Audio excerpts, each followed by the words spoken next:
Yeah, thank you very much. Good afternoon to everybody. I am Khabu Murithi. As I've been written on the program, the board member of the South African Association of Public Administration and Management, and also the Serving Provincial Secretary of the Young Communist League of South Africa in Gauteng. So today's discussion is a very interesting one, and I know this act has been enacted, I think, 7 years ago, if I'm not mistaken, and it was supposed to be, to come into effect on the 1st of July, which has been extended, I think, to the 1st of February 2022. But I think it is a very important session that we're supposed to have here today. And it's a great pleasure and privilege that I've been afforded the opportunity to come and facilitate this discussion. I hope that we're going to have a very fruitful discussion today here. I've seen on the program we have very brilliant, panelists who are going to share, insight on the issues that we are to discuss here today. And without wasting time, I am going to invite Dr. Daya Naidu, the Chief Information Officer and the Executive Director of the, Tshwane University of Technology, to come and welcome us here. Dr. Daya, over to you.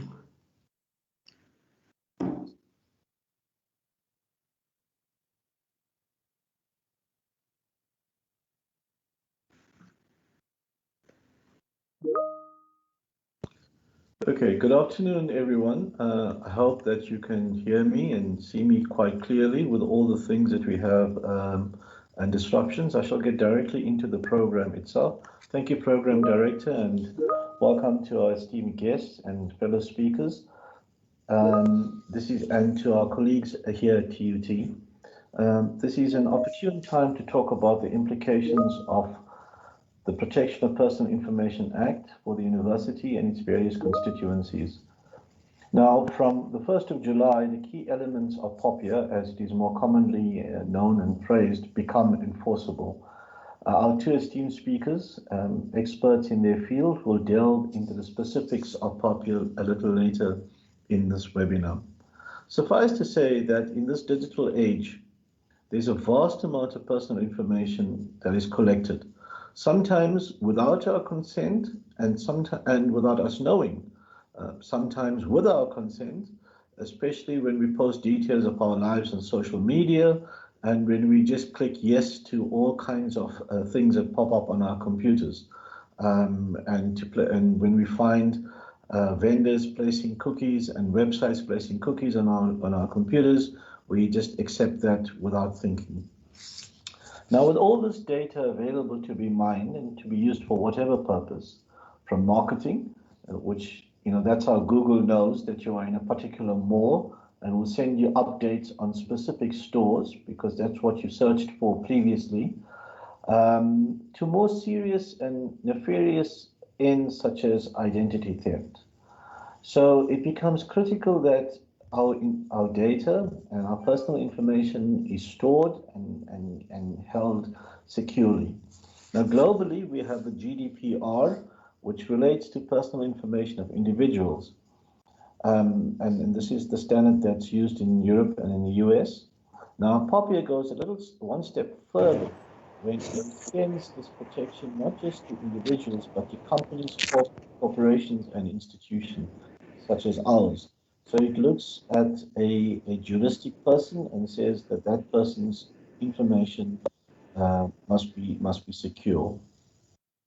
Now, as a university, we collate, and store vast amounts of student and staff data, which we must protect, not just for compliance with the Act, which we are obligated to do in any case, but because it's a moral obligation. We have over 66,000 students, so can you imagine all that data falling into the wrong hands?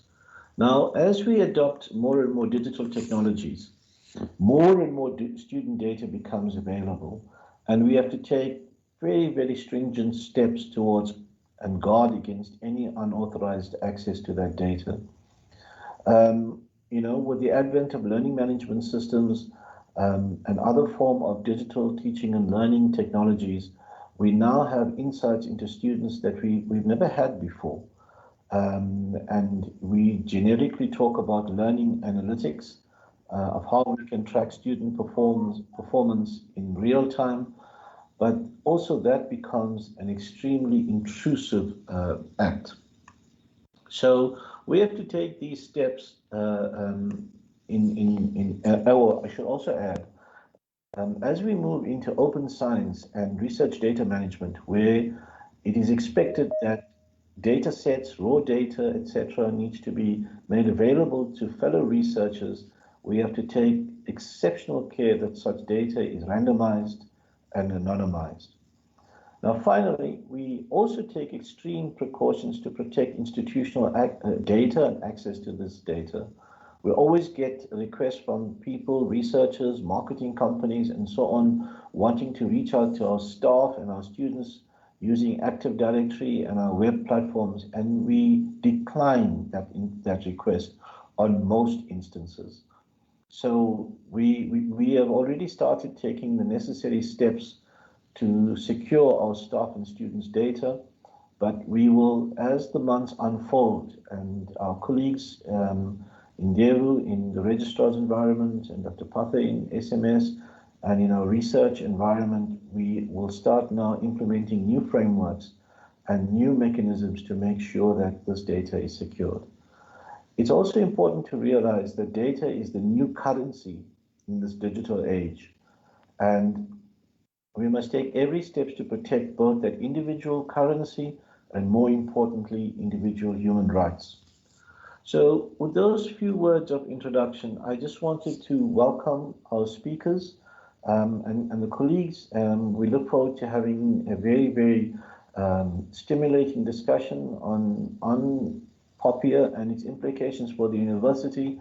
And our speakers hopefully will guide us in how we can protect our information ourselves, and then what the obligation is of our employer to protect that information.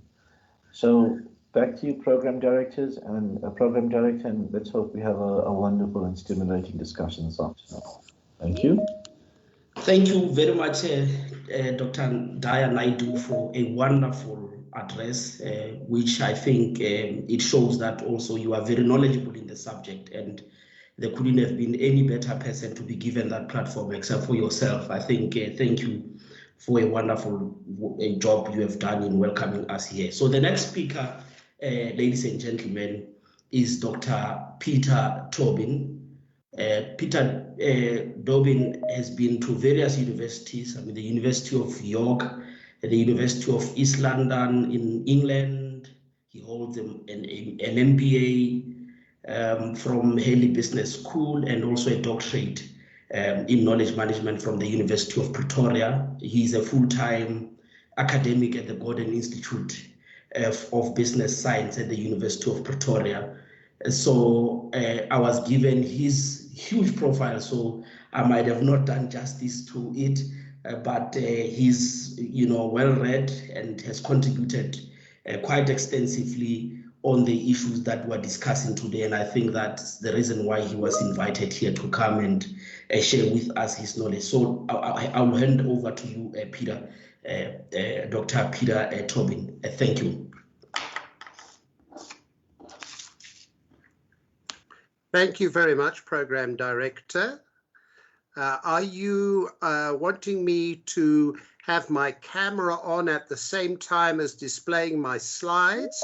Or are you happy for me to run without the camera? You can go ahead without the camera. You can put the presentation. Thank you very much. I will do that. You'll just give me a moment. And please let me know. It says I'm presenting at this end. Can you see me, Mr. Morifi? Yes, we can see the presentation. You can go ahead. Excellent, excellent. Thank you for the opportunity to be part of your gathering today. And there are a few things I'd just like to clarify. I think there's a well-known member of South African society who was addressed often enough as doctor that somehow he became a doctor.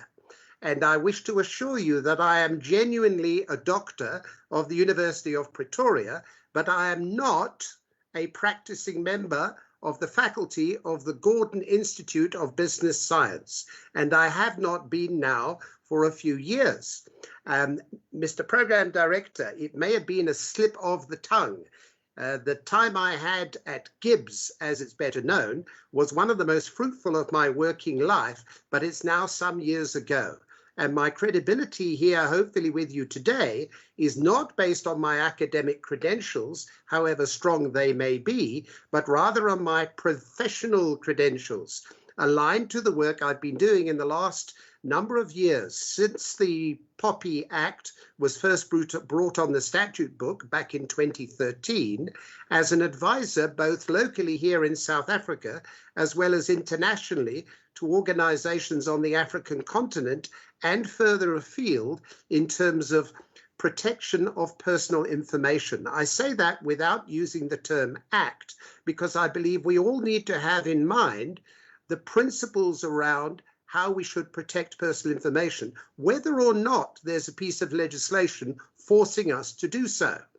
It's interesting that many of our international peers in countries neighboring us and further into the African continent and even out into the Indian Ocean are taking great strides to be part of a global community that respects the right to privacy. And you mentioned, Mr. Program Director, that we have a number of aspects of what we're dealing with here in terms of personal information. As Dr. Naidu mentioned in the context of the university, that we have huge volumes of information which we need to protect in the best way possible. And although the legislation may be there, I think it's down to good practices that I'd like to suggest is going to make the difference. And in this presentation, I'm going to be focusing on the topic, as I suggest, 10 things to know and 10 things to do. Hopefully this will present an opportunity for some further discussion during the afternoon. So with that preamble, I'd like to suggest I'm going to share some slides. They're very simple, the content of the slides, and if you'll take as accepted my qualifications, certifications, and indeed it was the university in East London, Mr. Murifi, in the UK, just in case there was any confusion on that point as well. So here's the agenda.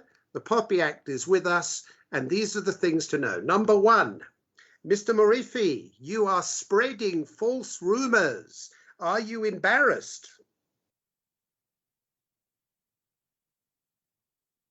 Mr. Program Director, are you there? I am here. I am here. Please acknowledge the following. The POPI Act has not been postponed.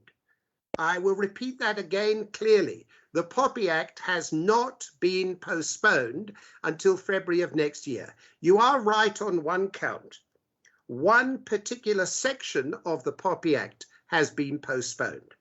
If you were an organization that had to seek prior authorization, and that is required under certain circumstances, which I won't go into in detail this afternoon, then you are correct, Mr. Program Director, that the POPI Act has been postponed. But I want to speak in your favor to say multiple of my customers who I've been working with for several months have contacted me in the last few days saying, what is this news about the POPI Act being postponed? So what we're living in is a period of uncertainty, of confusion, not least because the Information Regulator South Africa announced just in the last few days that their own efforts to ensure that every information officer and every deputy information officer in this country is officially registered, those efforts are currently on hold. That's another aspect of the POPI Act, which is not coming into force from the 1st of July. So, Mr. Program Director, you are correct that there are aspects of the POPI Act not enforceable from the 1st of July. Two of those primarily. Number one, the fact that prior authorization, a particular requirement, has been postponed until February of next year. That is correct.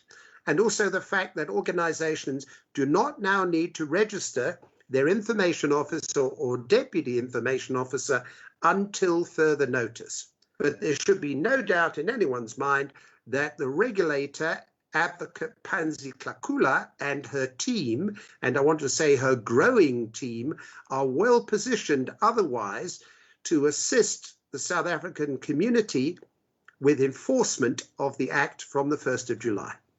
So, point number one to know. Number two, the heart of the POPI Act is the 8 conditions. And I was very interested to hear Dr. Naidu mention the extent to which the European Union legislation, which came into force in 2018 after being tabled in 2016 through their parliamentary process, there was a 2-year lead up. That legislation, of course, has now been in force for 3 years. So that general data protection regulation is being used widely. It's being used mandatory use across Europe, and on a voluntary basis is being used as a benchmark in a number of other countries, and increasingly is finding favor across the African continent. Now, that general data protection regulation is not the same as the POPI Act, as was rightly pointed out. Dr. Naidu mentioned the fact that we have juristic entities, or the fact that a legal entity in its own right, about which, of course, there's a little confusion, because a trust, for example, is not a juristic entity, even though it is a legal entity, which adds some confusion. And remember, I'm talking to you as a practitioner, not a lawyer. I'm not here to give a legal opinion, but to give practical operational advice. Now, the fact that the POPI Act is different but similar to the international legislation counts both for and against South Africa. It is similar but is not the same. And the challenge we have is to recognize what those differences are and what we must do about those differences. We have 8 conditions in the POPI Act. The GDPR that Dr. Naidu mentioned has only 6, and they're not even called conditions, they're called principles. So I would recommend that anyone who wants to better understand the Protection of Personal Information Act, POPIA, as it's preferably called, I think, by the regulator, needs to get to grips with the 8 conditions for lawful processing. And this provides the bedrock on which our organizations will be able to build their capabilities to demonstrate compliance with the Act. Now, all of these 8 conditions are of interest to an organization that meets the requirement to be called a responsible party.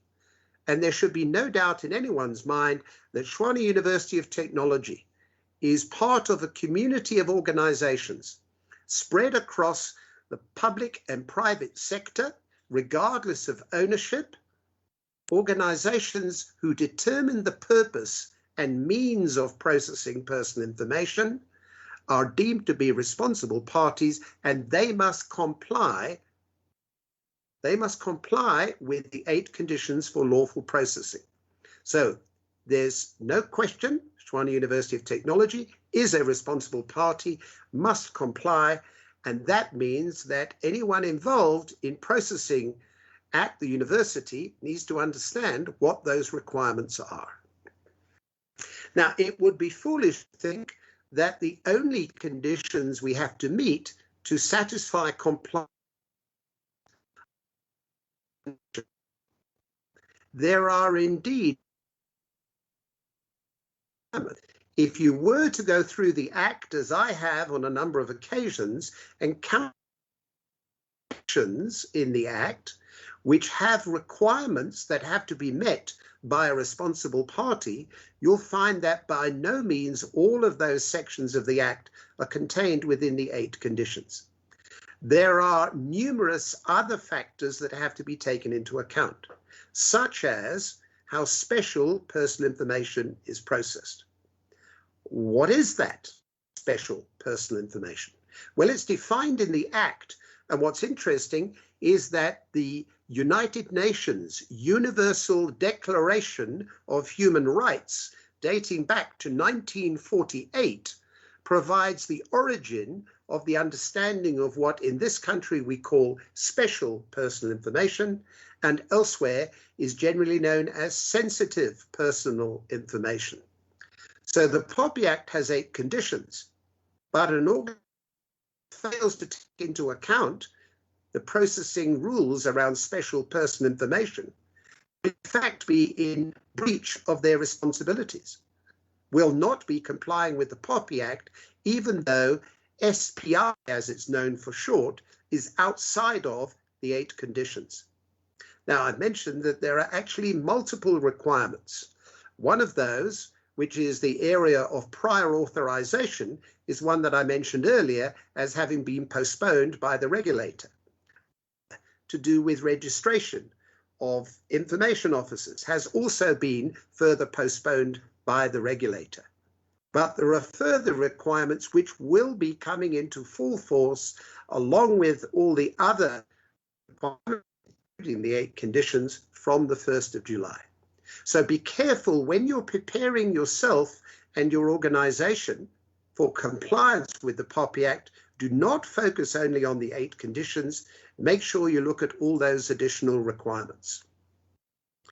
It would also be foolish, it would be unwise, it would be incorrect to state that the only thing you have to worry about is the POPI Act, because in fact the regulator and her team have been hard at work since they came into office in late 2016, looking at creating a realistic operational environment in which use of the POPI Act to enforce rights which were first introduced to us in our modern constitution. Advocate Panzi Klakula and her team have introduced, for example, the regulations. These regulations were put in and were finalized during 2018. And since then, there's been the opportunity for us to learn more about how to comply with the POPI Act by reading not only the regulations, but other associated documentation, in particular, a set of guidance notes, which have been published by the regulator, explaining what the duties are of the responsible party. Technology, clearly a responsible party, must comply with the requirements of the POPI Act and associated enabling regulations. And this includes, both in the Act itself, carrying out risk assessments, and in the regulation, there's a reference to an impact assessment. Now, let's see if we can identify the difference between the two. The risk assessment appears in condition 7 of the POPI Act. The focus is on security safeguards. And it clearly states in the POPI Act that responsible parties must make efforts to identify foreseeable risks,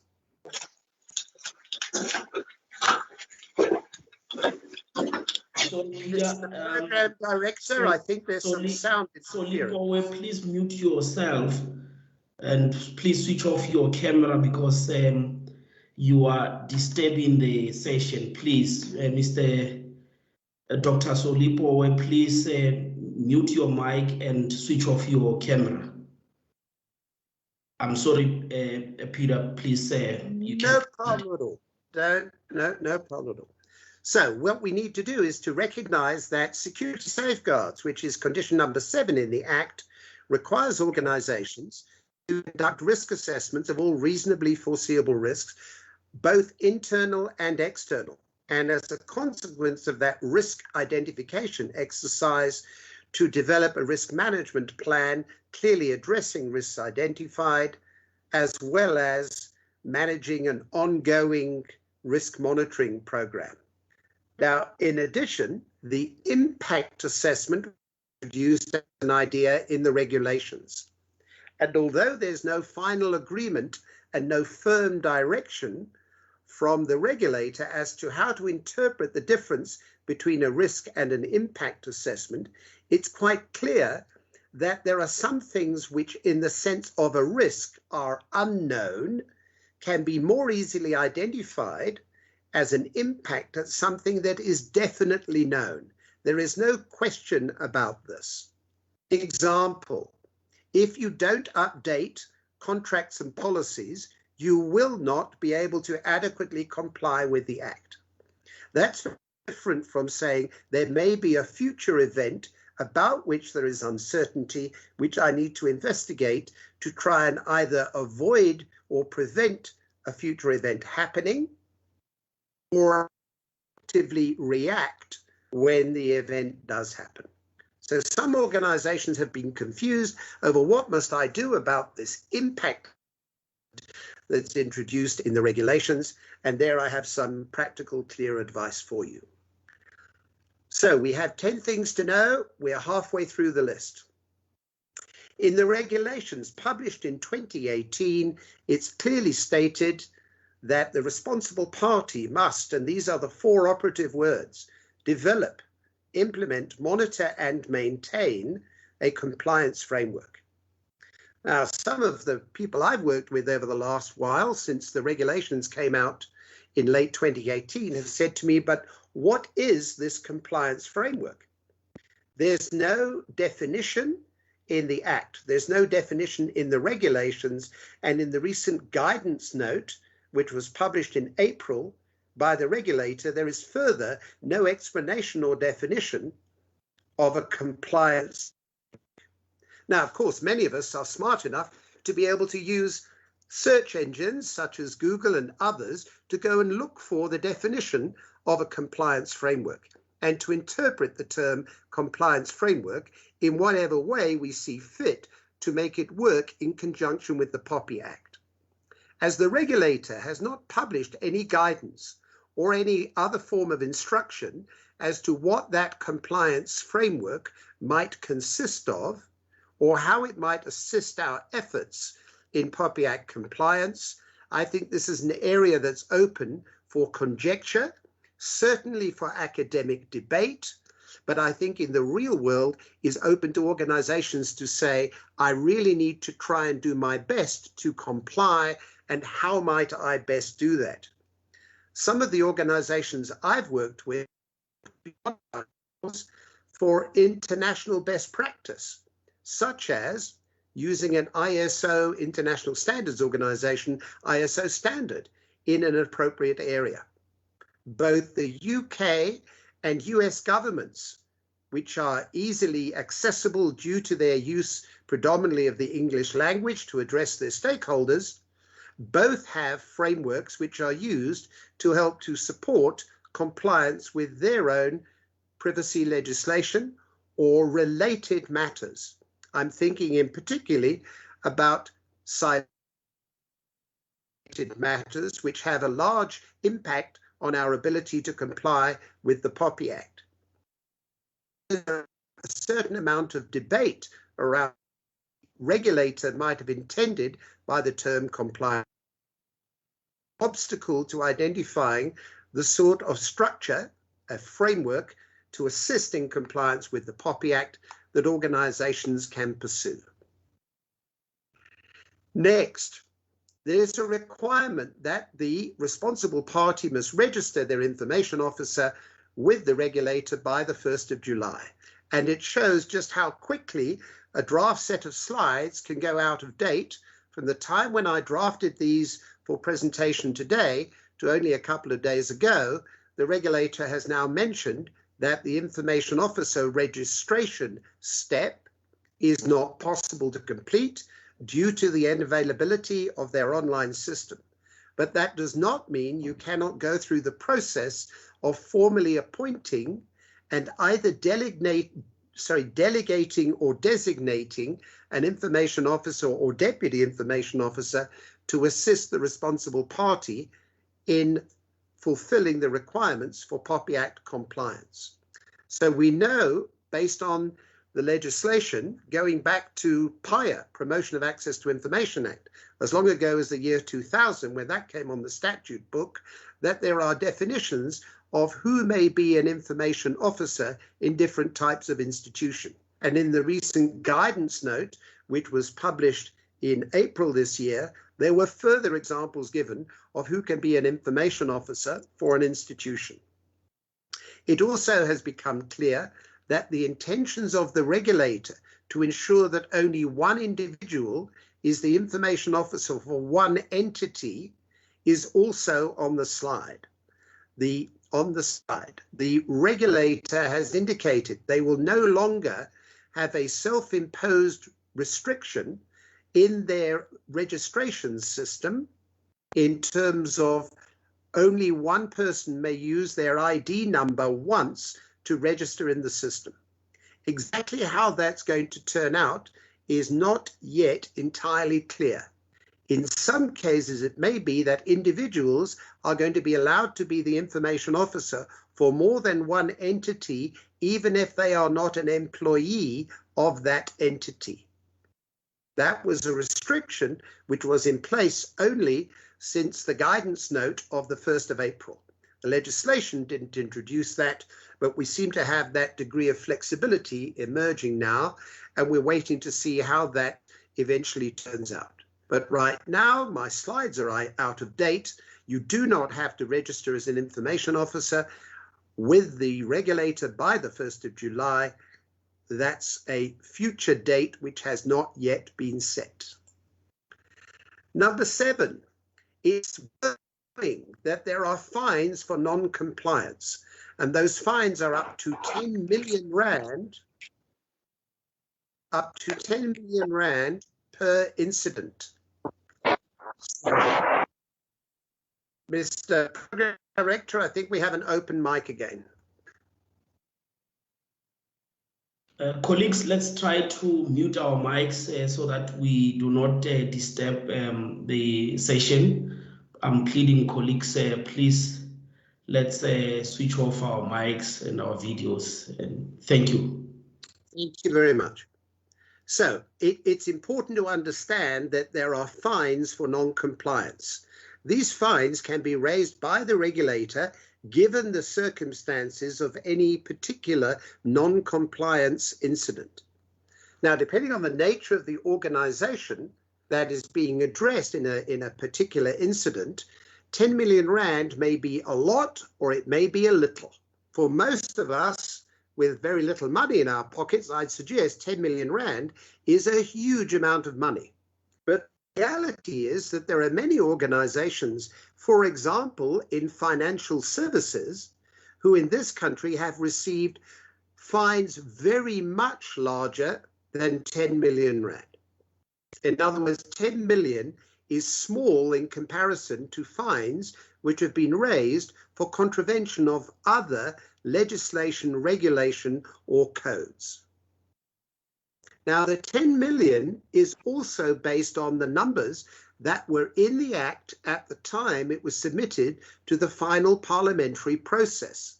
As you know, the Act was signed by the President and went onto the statute book through the Government Gazette as long ago as 2013.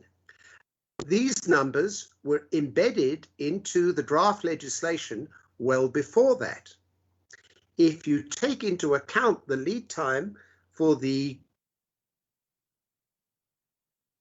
that tells us that these numbers are already 10 years out of date. And although there's been no announcement from the regulator, I would expect that just to adjust for inflation, never mind to align with other international standards, that number of 10 million would be expected to increase significantly for the regulator to have the sort of financial powers make some organizations sit up and pay notice. What we've also seen is that there has been a trend internationally, and as the previous speaker, GDPR is concerned, there's been a much higher cap, up to 4% of global turnover in the worst case scenario, or I have to speak under correction, I think the number was 20 million euros, which translates clearly into a significant number of rands, but in relative terms, the 10 million now looks to be low by international comparison, even by the standards that were set 10 years ago when the legislation was being finalized.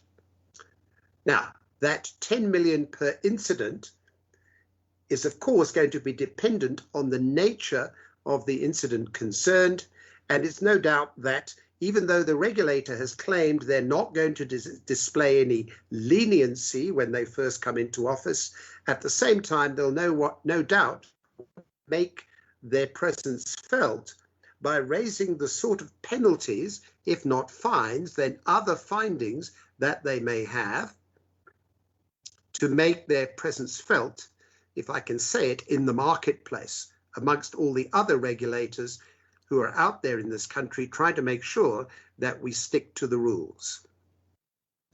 Next, you need to know that whereas PIA has been around for 20 years, and in the case of public institutions, required a report to be submitted, which should have reached the Parliamentary Committee for review every year, and sadly through a lack of involvement from public sector entities and their reporting mechanism through the South African Human Rights Commission, and though PIA has been around for 20 years and we should have been seeing a lot more reporting, certainly from the public sector, that PIA is about to get a new lease of life. The Promotion of Access to Information Act, as I think I might have mentioned briefly earlier, is aligned to freedom of information legislation elsewhere in the world. And for the regulator, the information regulator South Africa, to fully fulfill their mandate, we should expect more of the balance on the scales of justice than we have seen emanating from the use of PIA as useful legislation in the past several years. Now, we know that investigative journalists are the ones best known for using PIA to get to the truth, to investigate particularly figures, individuals, and scenarios in the public domain, which have given rise to a better sense of openness in South African society.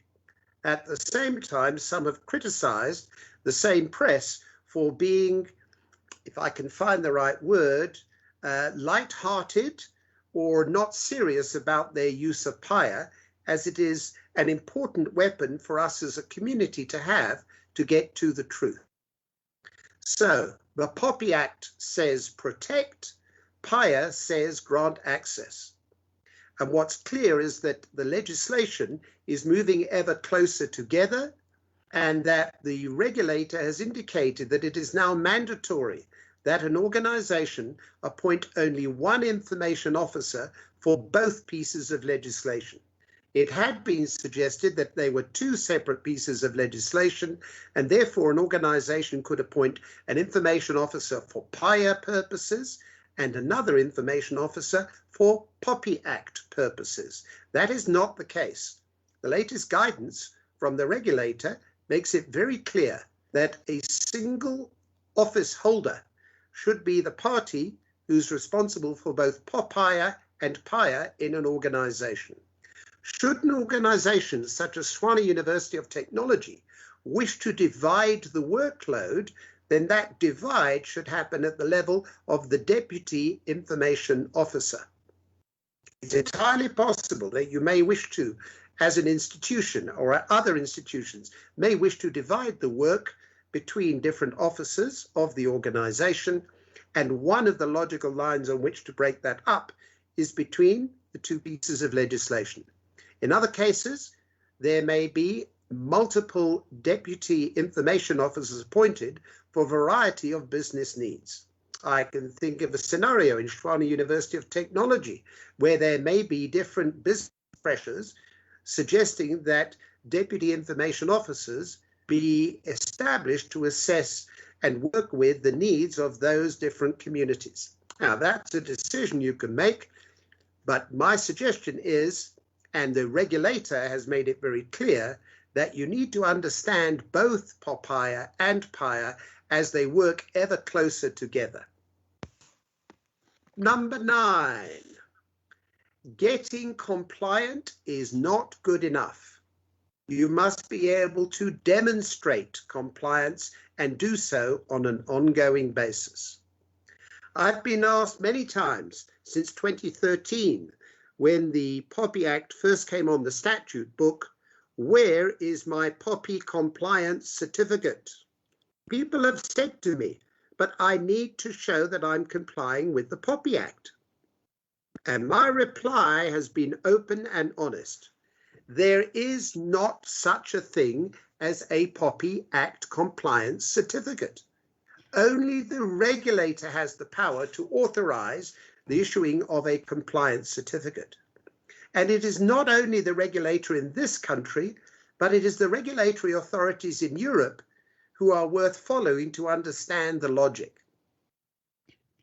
The European Union passed its Data Protection Act back in 1984, updated it when the European Directive came out in the mid-90s, and updated again when the General Data Protection Regulation came in 2016, ahead of Brexit, which has made a difference in the relationship, as we know, between the European Union and the United Kingdom. In none of those jurisdictions, the members in Europe, nor in the UK before or after, and not in this country either, have any of the regulatory authorities issued a certification scheme which allows an organization to demonstrate compliance with the local legislation on a broad basis. What do I mean by that? I mean compliance with the legislation in total. The European Union, the 27 countries, and their own supervisor for the European Union itself have agreed that they will be issuing certification schemes, but only at the level of business processes.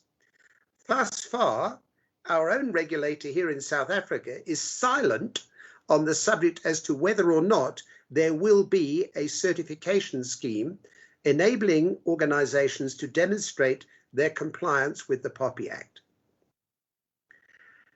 My own approach in working with my clients is to say that having no certification at all is not helpful.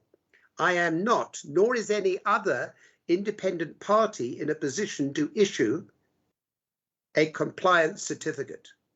But what we can do is look to the efforts that organizations are making to build a body of evidence of what they have done to prepare and to demonstrate ongoing compliance.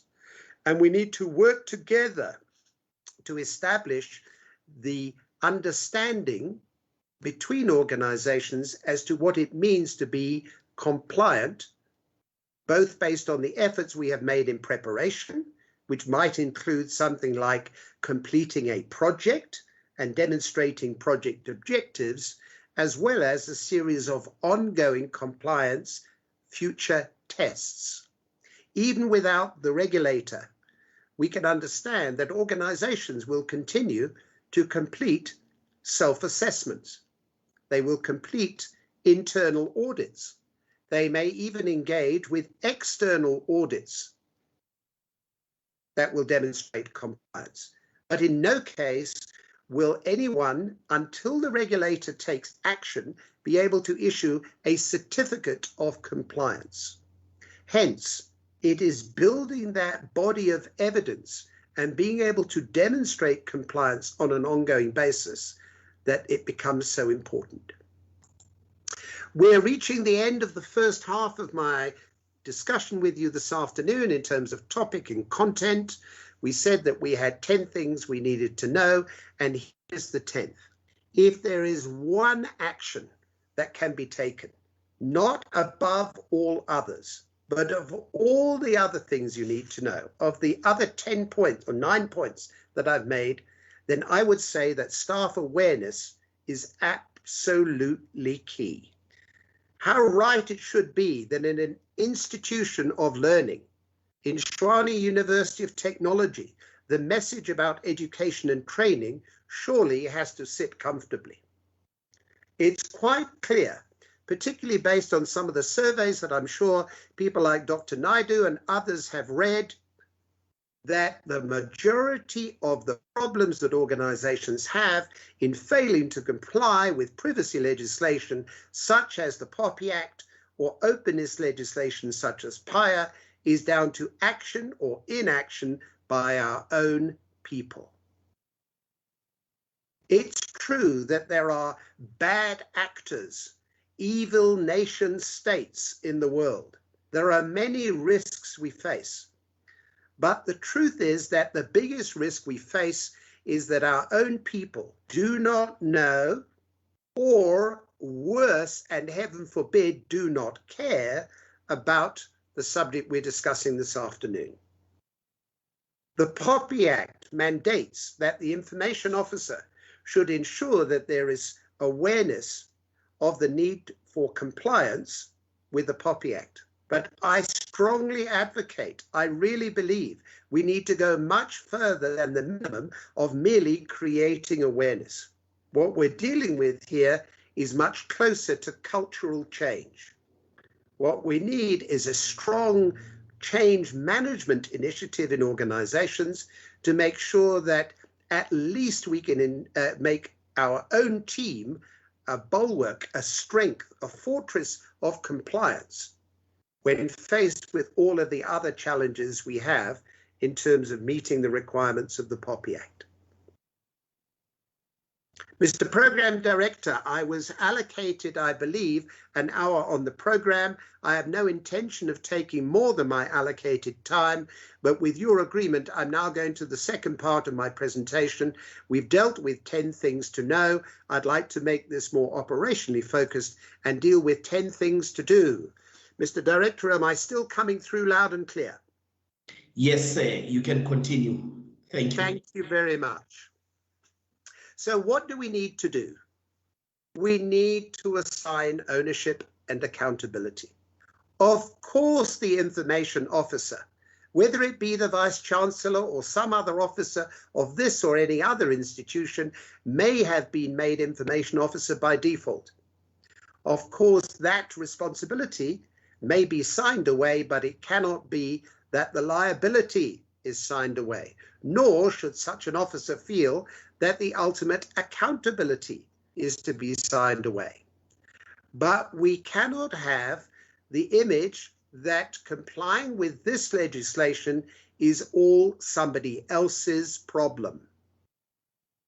True ownership and true accountability says I must be accountable for my own actions. I must drive the change that we need to make as an officer of the institution, however lowly my responsibility. Assigning ownership applies at multiple levels. That's why we have levels of management. That's why we have structures. And within those structures is where we're going to find the key to engineering change. Any organization, the expectation on the information officer to drive change in the business is going to find that very, very difficult. My recommendation of what to do is to make sure that we use a multi-level approach. This has to be one where we have the cooperation and collaboration of the full team and not just pin this on the responsibility of an individual or even a small team sitting in the compliance office or governance risk, whichever area we want to choose to allocate to try and drive the initiative, where our initiative is not going to succeed if it's in the hands of a small group of people. Next, let's leverage the opportunities we are given by the legislation and appoint one or more deputy information officers. This presentation, although it's being made at this august institution, could easily be applied elsewhere to organizations who may be challenging themselves to say, how can we engineer change in the business? Just earlier this week, I was dealing with a large organization, if I can call it, a household name that has decided to spread the role of the Deputy Information Officer widely and is considering appointing as many as 60 deputy information officers for all of the different operational areas of that organization. I'm not advocating that you take all of your first, second, or third line managers and turn them into deputy information officers. But I am advocating that you carefully examine the potential role that the deputy information officer may play, not just as a substitute for the information officer, but to add value to the work of the information officer. And that any of those individuals so appointed should be adequately resourced. In fact, in terms of the legislation, must be adequately resourced to do their job. The regulator made it very clear in black and white in the latest guidance note that the regulator's role does not include providing training for the information officer and the deputy. And I don't know whether this afternoon could be called training. I think this is more conceptual. Think about education about a bicycle and developing the skill through training to learn how to ride a bicycle. I think we're still early on. We're at the conceptual phase of understanding what is the role of a deputy information officer and how that role might accentuate the success that we can have in terms of how we approach compliance, particularly under the leadership of the information officer. So I'm not close enough to be able to suggest for your or any other institution in detail without some analysis what the optimum number of deputy information officers might be, but it is an area that I strongly recommend you investigate in detail if you haven't already, and be prepared to evolve over time. Next, particularly from a management and executive perspective, you'll need to start thinking about how to monitor compliance with the POPI Act. What are the key measures? What are the standards we are setting ourselves? If we're being asked to ensure we have quality data, what are the standards we're setting and how is that achievement or lack of achievement going to be reported? What does it mean to have a security compromise or what is more often called a data breach? And how are we going to report and monitor that? What are the standards we're setting for ourselves in terms of the POPI Act? Next, if you haven't already, then develop your compliance framework and use it not as a burden, but as a prop. Don't say, oh, I've got to do this compliance framework thing. Rather say, this compliance framework will assist me in the work I'm doing in my institution to achieve and then continue to become POPI Act compliant.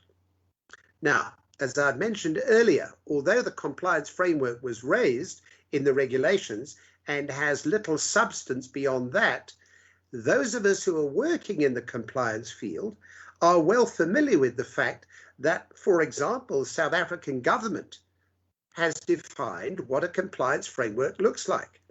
In this case, we can turn to our own backyard and look at a compliance framework and how to adapt or adopt a broad compliance framework for the needs of POPI Act compliance. Some organizations I'm working with have relaxed. They've sat back and said, well, regulations want us to have a compliance framework. No problem. I'm already complying with 20 different pieces of legislation. I already have a compliance framework. It's just a matter of slotting in this additional topic. Some of us may not be that lucky. Next, again, from an executive, from a management perspective, overseeing the results of the institution as a whole, whether it's an academic institution such as a university or whether it's a business with commercial objectives, from the management and executive perspective, we absolutely need to manage risk. It's one of the aspects of good governance. And we know from the wording in the Act and the regulations that we need to look at both risk and impact assessments. And it would be unwise to consider that this is a one-off activity as we're unlikely to be able to demonstrate ongoing compliance.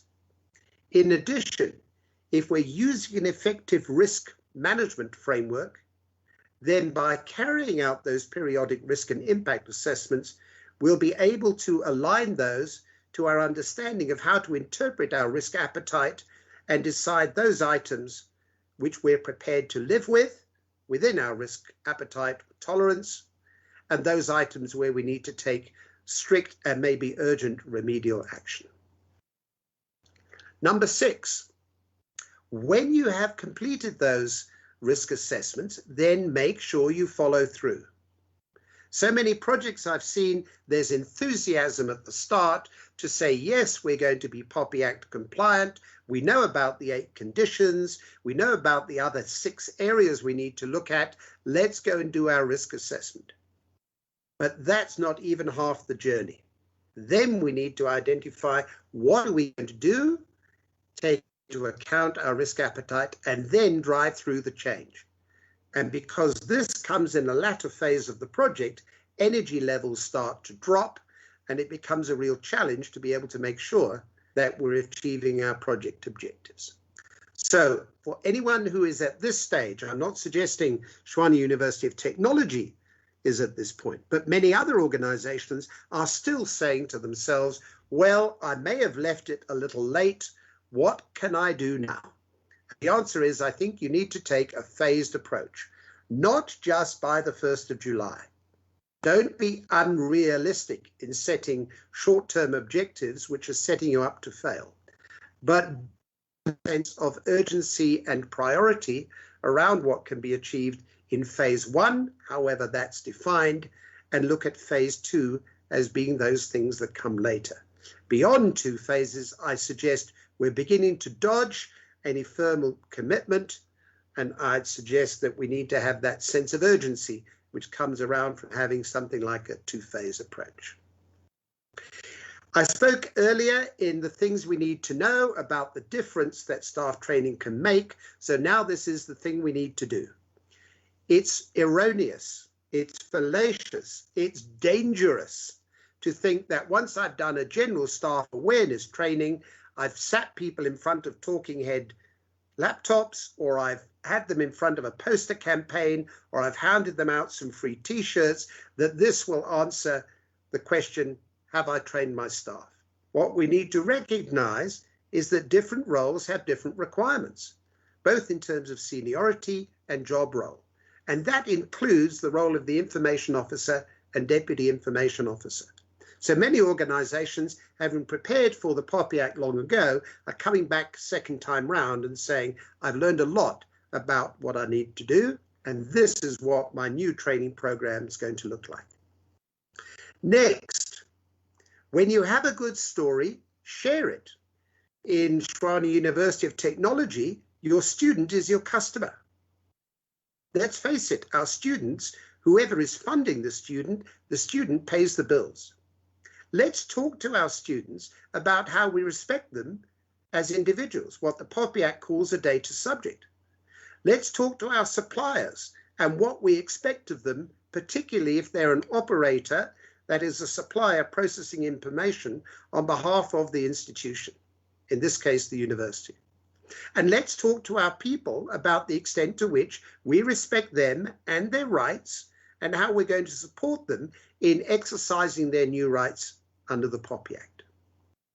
And finally, it's not the least of the issues, but it is one that logically takes us into the future. Make sure we have an ongoing compliance plan. Please, please do not treat this as a project. This is preparing for a new way of life. Mr. Program Director, I promise to offer 10 things to know and 10 things to do. I'd like the team for giving up their valuable time today to listen to the words I have. I know you have a busy program. I think I'm standing Q&A later in the session, but I do welcome questions later. May I hand back to you, Mr. Program Director? Thank you so much for a good presentation that you have shared with us. I think And thank you again for clarifying aspects of POPI that have been deferred to February. I think it's section 58, subsection 2. You'll correct me if I'm wrong, and we really appreciate that correction there. I think let's take questions.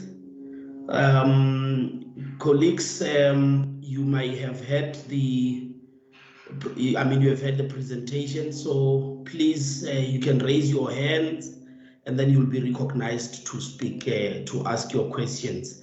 I see Kelly, you are noted, and you can unmute yourself. Thank you very much, and thank you for a very interesting presentation. So, in my professional capacity, I am chairperson of the African Lion Working Group. That's an international membership-based organization. And I'm also president of the Southern African Wildlife Management Association. That's a non-profit, and we're also membership-based. Do we in those organizations need to have information officers? And what liability do I take on personally in chairing and being president of those two organizations? Thank you. Thank you for your question. The simple answer is if those organizations are domiciled here in South Africa, regardless of whether they are for profit or not for profit, they meet the criteria of being a responsible party, and yes, you need to have an information officer. The information officer by default would be the chief executive or equivalent senior executive officer of that institution. Depending on the titles used, those officers who sit on the board of the institution and do not have executive responsibilities cannot, in terms of the Act, be made the information officer. It is by default the chief executive. Only with the voluntary agreement of another member of the team can that responsibility be shared or be delegated or designated to another person. The current interpretation that we have from the regulator is that only employees of the institution are allowed to be the information officer. We are waiting to see whether, with the relaxation of the rules around registration, whether that restriction will be removed. So number one, it's the chief executive, not the chairman of the board or the president, depending on how you use those terms. And number two, whoever you choose to be the information officer in replacement for the chief executive must be an employee. At least that's the current interpretation. I hope that added some clarity. Can I ask a bit of clarity, please? Is that okay, Mr. Chairman? Yes. Yeah, you can. You are allowed, please. So if these are voluntary organizations, none of us are staff. We serve in those capacities. We serve in those roles as voluntary capacities. There's no board as such. I mean, SORMA in particular is it's an NGO, but we've got a board who is voluntary, who are voted on and who are voluntary, and no one gets paid. So that's the one question. And the other question is, what liability are we taking on in our personal capacity in terms of POPI and these roles that we have? Those are both very good questions. Number one, the objective of the organization does not exclude it from complying with the POPI Act. Just because you're not for profit, or you're a public benefit organization, or you're any one of the three spheres of government or any other form of organization, you're not excluded. There's no exemption from the POPI Act, number one. Number two, the liability you're taking on is that even though you may be a volunteer as an officer of the institution, if you're carrying the title information officer, potentially you're carrying the financial liability to ensure that the fines are paid by the institution. And if you can't get those fines paid by the institution, then nominally you personally will go to jail. That's great. I'm resigning now. Thank you. Better you know than you don't. And there is no current exemption, as I say, based on that nature of the institution. You are, of course, entitled to appeal any finding that the regulator were to make, but these are serious issues that we're dealing with. And I advise you, go and get a legal opinion if you're in any way in doubt, but I'm often being asked by lawyers for my opinion, let me tell you. Okay, noted. Thank you you. for that. The next question, I think, Vusi, I see your hand. Please unmute yourself. Thank you, Program Director. Doctor, you just clarified the issue that the Act will come into effect on 1st July, which is fine. But I'm reading the press or media statement from the regulator. There is a sentence there. I just need what's clarity from you on that statement. It says, the information regulator has thus afforded responsible parties a 1-year grace period to be compliant with POPI. I just want to understand what's the meaning of that from your own viewpoint. What is the date of that, and what is the origin of that statement? It's dated 22 June 2021. But I need to have the full context. The regulator has made 2 statements in the last working week. Number one, the one that the program director highlighted, which has confused many people, where only one particular section of the Act is being postponed till February next year. And then there is the requirement that you register your information officer, and that has been postponed without any end date. I'm not aware of what you're talking about. If it's a regulator statement on official letterhead on their website or on their Twitter feed, I would add credence to it. If it's a press report, I would have to know what the origin is of the press report.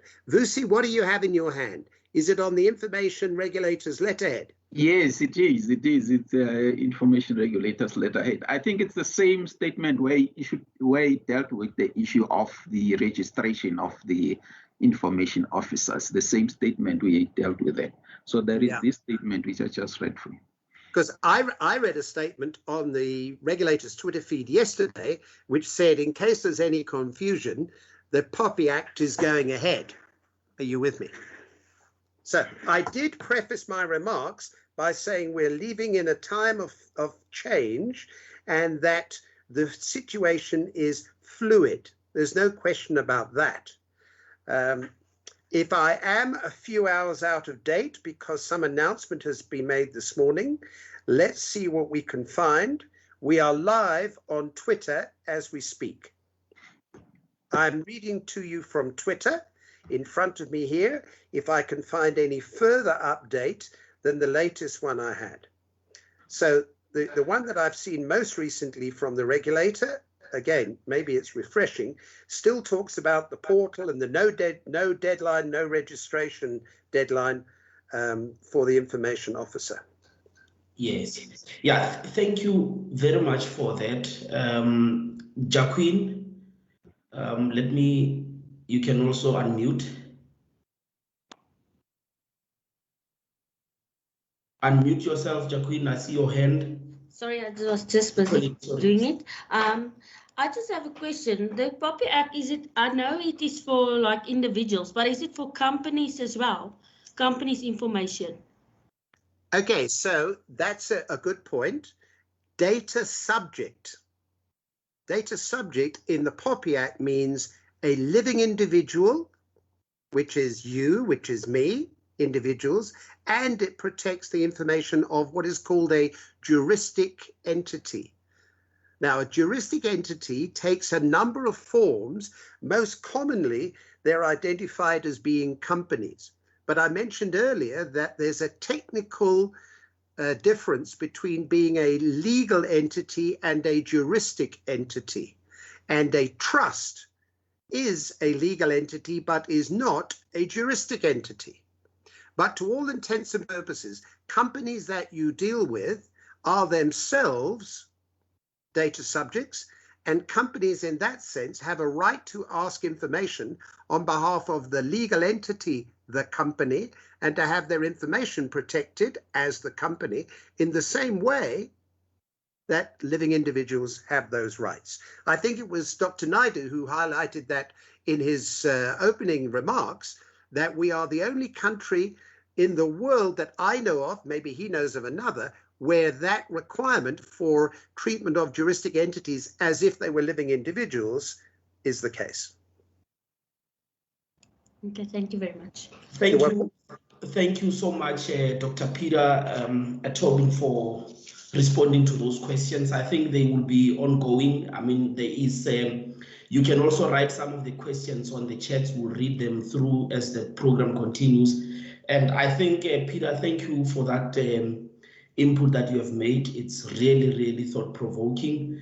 I see a hand before. I think it will be the last one. Joe, please, you'll be the last one so that we can move to our next presentation. Very much. I just want to check with Dr. Peter if you think the new regulations will have an impact on research purposes for institution of higher learning. Yeah, was that Joe asking the question? Yes, it's Joe. Thank you, Peter. Joe, yes, I do think it's going to have an influence. Why? Because anytime you handle personal information, you must ensure that you have a legal basis for doing so.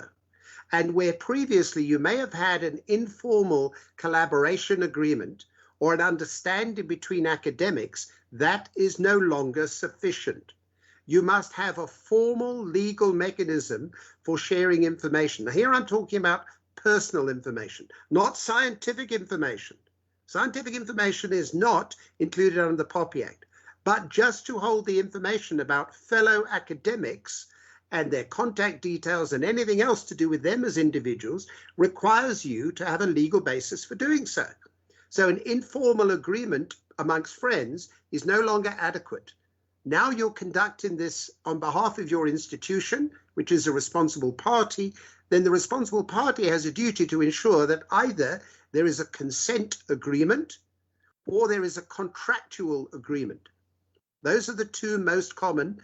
You would struggle to say that you could meet the requirements of some of the other lawful bases for processing, such as carrying out a public law duty of a public body, etc.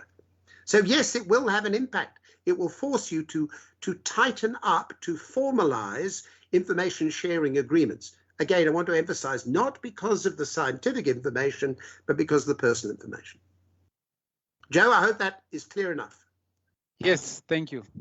Good. Thank you very much for that. I was closing the questions there with the one of Joe, and I think we must move to the next presentation, which will be done by Ms. Mashamaide Ramutsidi, the founder and the managing director of Bono Skills Development. She holds a master's degree in internal auditing, which she obtained through the University of Pretoria, and she's also a certified internal auditor in South Africa, and she's also the director responsible for institutional information at the University of the Land, or the University of South Africa, assisting the university with POPI implementation on a 5-year contract. I think she's well read. She has presented papers at various conferences. Over to you, Ms. Mashamaide. Thank you so much, Mr. Program Director, for this opportunity, and to the CIO Compliance Office of TUT. Thank you so much for affording me the opportunity to come share with you on this very important subject of POPI, which is affecting all of us. Some people are saying, you know, this POPI, why bring so much stringent compliance requirements within our organization? Just as a start, I would like to share with you that actually, if you look at the way banks are operating, banks have been applying POPI for quite a long time. Try to walk into the bank, at least now with the fingerprint system, things have changed. But previously, while we were still using the ID card as an identification, you will agree with me and you will recall that the bank will refuse to give your own personal information, your own bank statement that you are asking for, if you can't produce an identification. That just tells you how much important banks have been taking people's personal information, very important. Even they didn't even trust yourself if you appear without an ID book. So second industry is the medical industry. If you look at the way medical industry work, even if your spouse has been diagnosed, you can't get access to your spouse medical records without your spouse consent. So what is being introduced by POPI, it actually has been there for some time within other industries, such as the bank, I've given an example, such as the medical institution that I've given example for the doctor-patient confidentiality. So what POPI is trying to achieve is just saying, as TUT, as you're collecting people's personal information to do your own objectives, such as teaching and learning, research, and any other objectives that you have, please respect people's constitutional right to privacy, as indicated, as prescribed in section number 14 of the Constitution of the country, to say this thing that I get a call, a person in HR just get a call to say, can I confirm I'm so-and-so calling from the bank, and I confirm Mashamaites, if he's working at UNISA, what is the salary? And HR practitioners start to release that information, over the phone. First of all, they are not even sure they are talking to the person from the bank, consultant from the bank, but they are releasing very sensitive information about employees relating to their name. They will even give the salary. What is the salary of that person? Because the bank consultant will say, we are working on a car finance or house loan. So the POPI Act is saying, let's start to be careful. The 8 conditions that doctor has spoken about, which I'm not even going to waste time, I'm not going to duplicate. I have been listening to him very carefully. Where he touched certain things, I was saying out. So my presentation is going to be a little bit shorter so that I don't repeat what he has indicated. What the conditions, 8 conditions are asking for, you will see all of them, they are actually saying, let's start to handle people's personal information with care. Let's handle juristic persons' personal information with care. We don't just get forms completed, they are sitting somewhere not safeguarded. We don't just have ICT systems which don't have encryption, they don't have firewalls. So you will see that POPI's condition number 8 is asking that we need to have DRP, CIO, DRP now in terms of POPI condition 7, it's a must disaster recovery plan. The Act is saying you can't lose people's information and you can't put it at risk whereby the hackers can actually hack it, protect it from various cyber security risks which will be there. So that is just the context of the implication as far as POPI is concerned. So going straight to your topic after that introduction, Honorable Program Director, you will let me know that you are able to see my slides. I just want to talk about a few. Thank you so much. They are visible, yeah. Thank you so much. Just now on this slide, I'm actually summarizing what you are required to do as TUT. If you are saying, if you want to check what is POPI actually saying to yourself. What are we expected to do from this act? So here is a slide giving you summary. POPI is introducing new ways of doing things. New ways of doing things in what area? New ways of collecting people's personal information. At the time of registration, admission and registration, you have a long list of students queuing to actually register at TUT. So that is the stage where you are collecting the personal information. So the 8 conditions of the Act, and condition number 2 in particular about the processing limitation. If I give examples of just few, it's saying at that time when you are collecting students' information when they come to interact with you for the first time, there are 3 things you must make known to those applicants wanting to study at TUT. Get pro consent for processing their personal information, meaning the form, whatever form that they are filling, whether it's hard copy or online, admission and registration form, it must have a declaration, a privacy notice. There must be a sentence to say you are giving TUT consent to process your information. That's a requirement of processing limitation condition 2.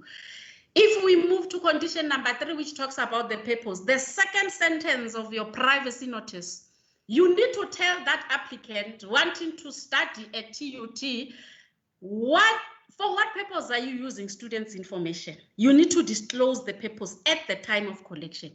So I've already spoken about first sentence of your privacy notice. It says, I, as an applicant applying to study at TUT, I give TUT consent to process my information. Full stop. Number 2, TUT will use my information for teaching and learning, research. That's where you just put it at your core business. If you put your core business without being specifics, you are okay. But you need to disclose the purpose. The third sentence of a privacy notice, the Act is asking that if it happens as TUT that you are sharing people's personal information with third parties, disclose.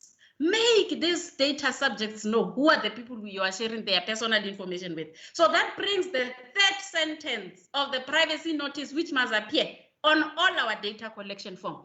The third sentence, it will say, TUT, you are consenting that by registering at TUT, we will share your personal information with the Department of Higher Education and Training.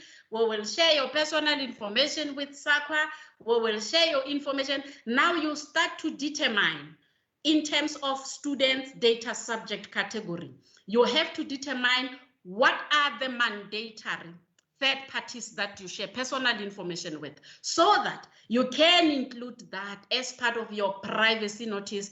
Other people call it POPI declaration, that it has to be on all your data collection forms. So I've spoken on that, giving example of just students, but you will agree with me, TUT, that you have other categories. You've got job applicants who are completing certain forms to be employees of TUT.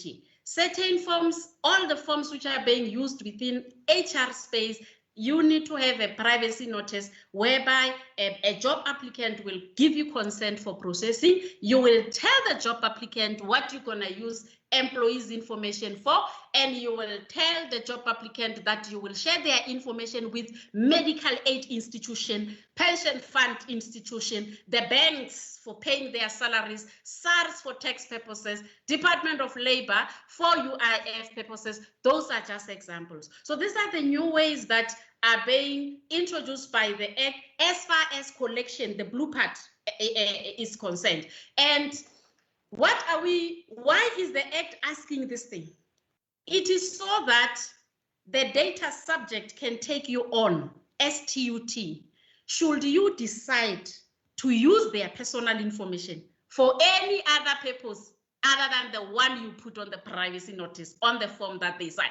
Even with the third parties, reason why you are informing them the third parties is because data subject will need to, they will take you on if you are sharing their personal information with other third parties that you never disclosed in your privacy notice. So the Act is actually saying the owners of personal information, which are data subjects, they need to be in control of their personal information. They need to know that what is TUT using with their information and who are the third parties involved. My names and my ID. I have a constitutional right in terms of Section 14 of the Constitution of South Africa to know who has my information. So that is what the Act is trying to achieve as far as new ways of doing things is concerned. So that will cover various data subject categories that you have.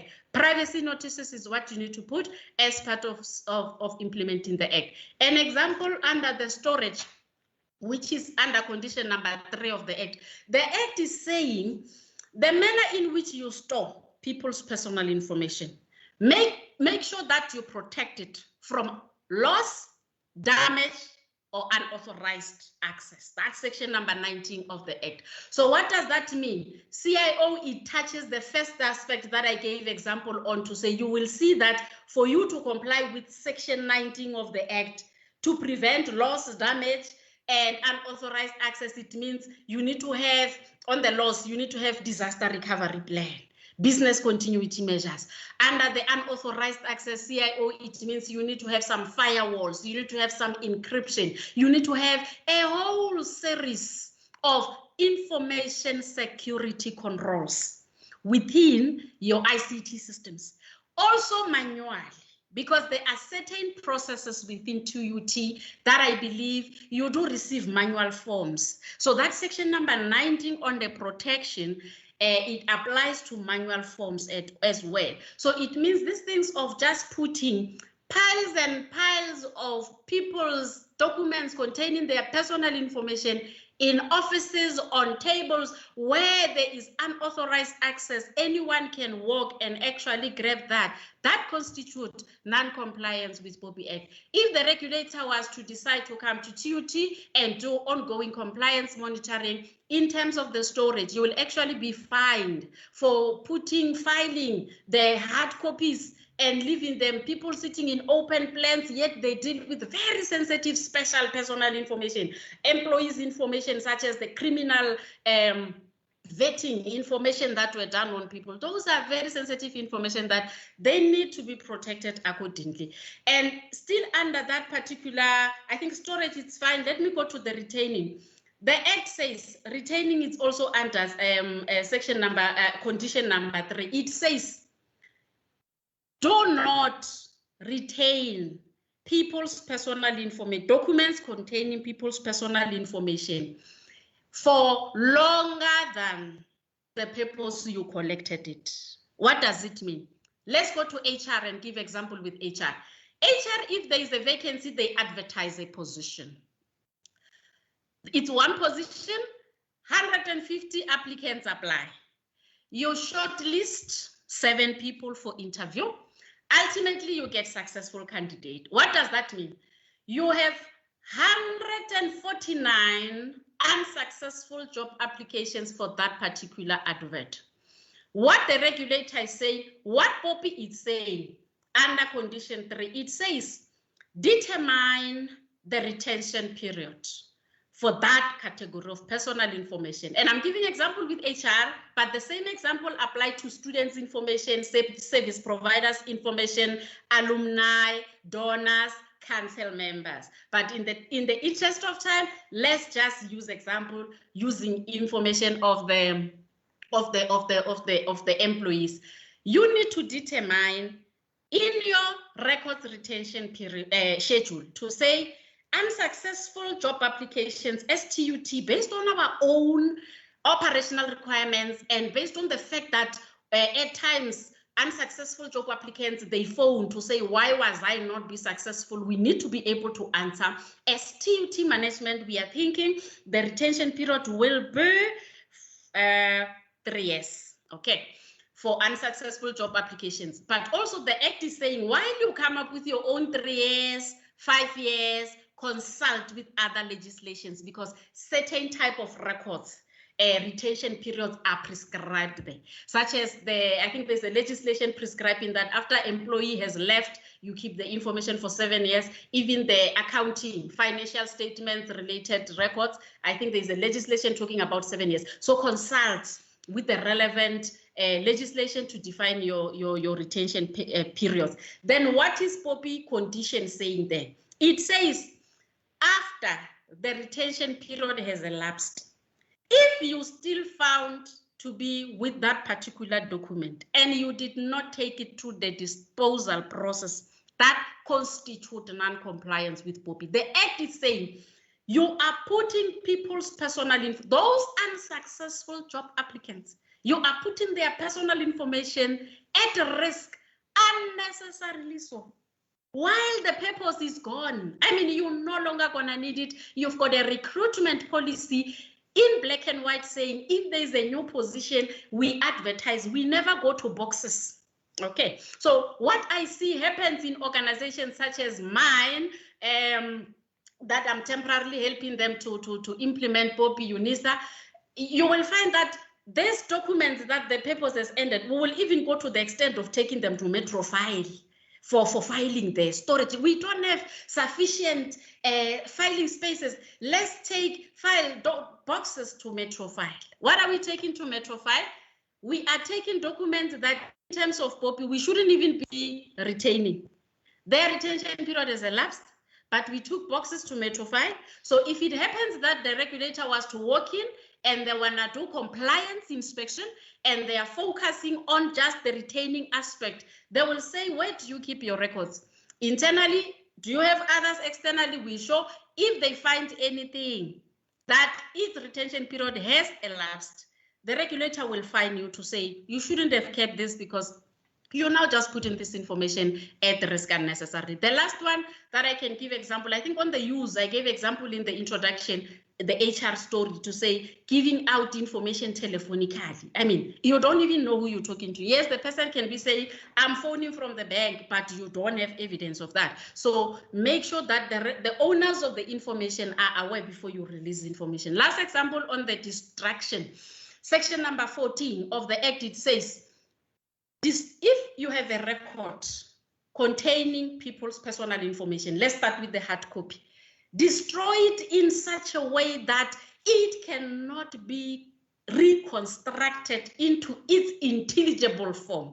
Meaning, if you interpret this and you try to say it in my vendor, it actually means a shredding machine is a necessity for me to comply with POPI as far as destroying hard copies are concerned.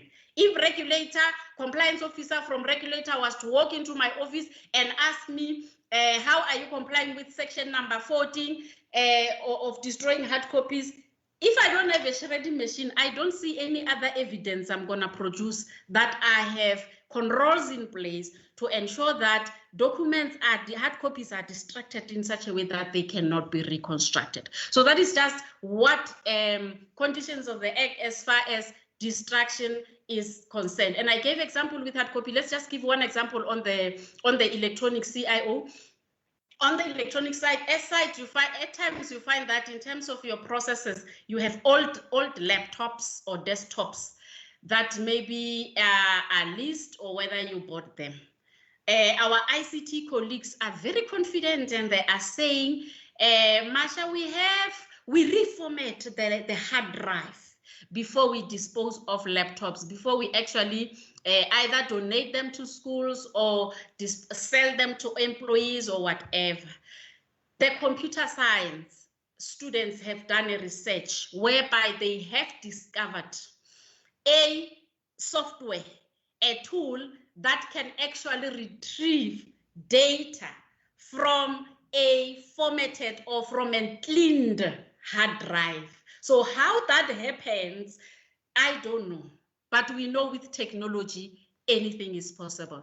So after discovering that, that is where organizations such as our SSA, State Security Agency, the SIU that we have, as a result of that, the only way that they make sure that electronic information is destroyed in line with POPI requirements, it is through removing the hard drive. They do the physical destruction of the hard drive. Then they sell the device itself without the hard drive, or they donate the device itself without the hard drive, because technology, new developments are always coming. If the reformatted laptop can actually be retrieved, data can be retrieved from the hard drive, that actually tells you that it's no longer safe to just say we cleaned the hard drive. So those are just few aspects in the interest of time, indicating how does POPI affect TUT. My doctor before me, he has given you 10 things that you need to do. And I'm just gonna run few things in addition without repeating what he has already covered. When I get a question to say, Masha, where do we start? Where do we start with POPI? This is a new thing, we are panicking, blah, blah, blah. And I tell them that follow a structured way of implementing POPI. Don't just, you attend this training and they tell you of this, and you go to the other training, they said do this. So that way you are implementing POPI in a, I call it, unstructured way. So you never know how far are you to the finish line. You don't know the start and the end. You are just, as and when new emails are coming, you are just implementing. They are saying today there is PIA manual. Use of saying PIA manual, which is aligned with POPI. Then you immediately update, and you think when you are finished formulating the PIA manual in line with that use of template that we received this week, you don't know whether you are 10% done, 30% or 40%. So that is what happens, frustration that you have if you follow an unstructured way of implementing POPI. And I'm saying, here are the steps, 4 steps that, since I've implemented POPI in various organizations, I've developed a framework on how, there's a tested and proven framework that I saw it working so quick as far as implementation is concerned. And I tell a client as I walk in, after I did the step number 2, I tell you are at 10% compliant. You are at 20%. So we need to help you move from 20% to 100%. So I achieved that through this framework that I'm currently sharing with you on the screen.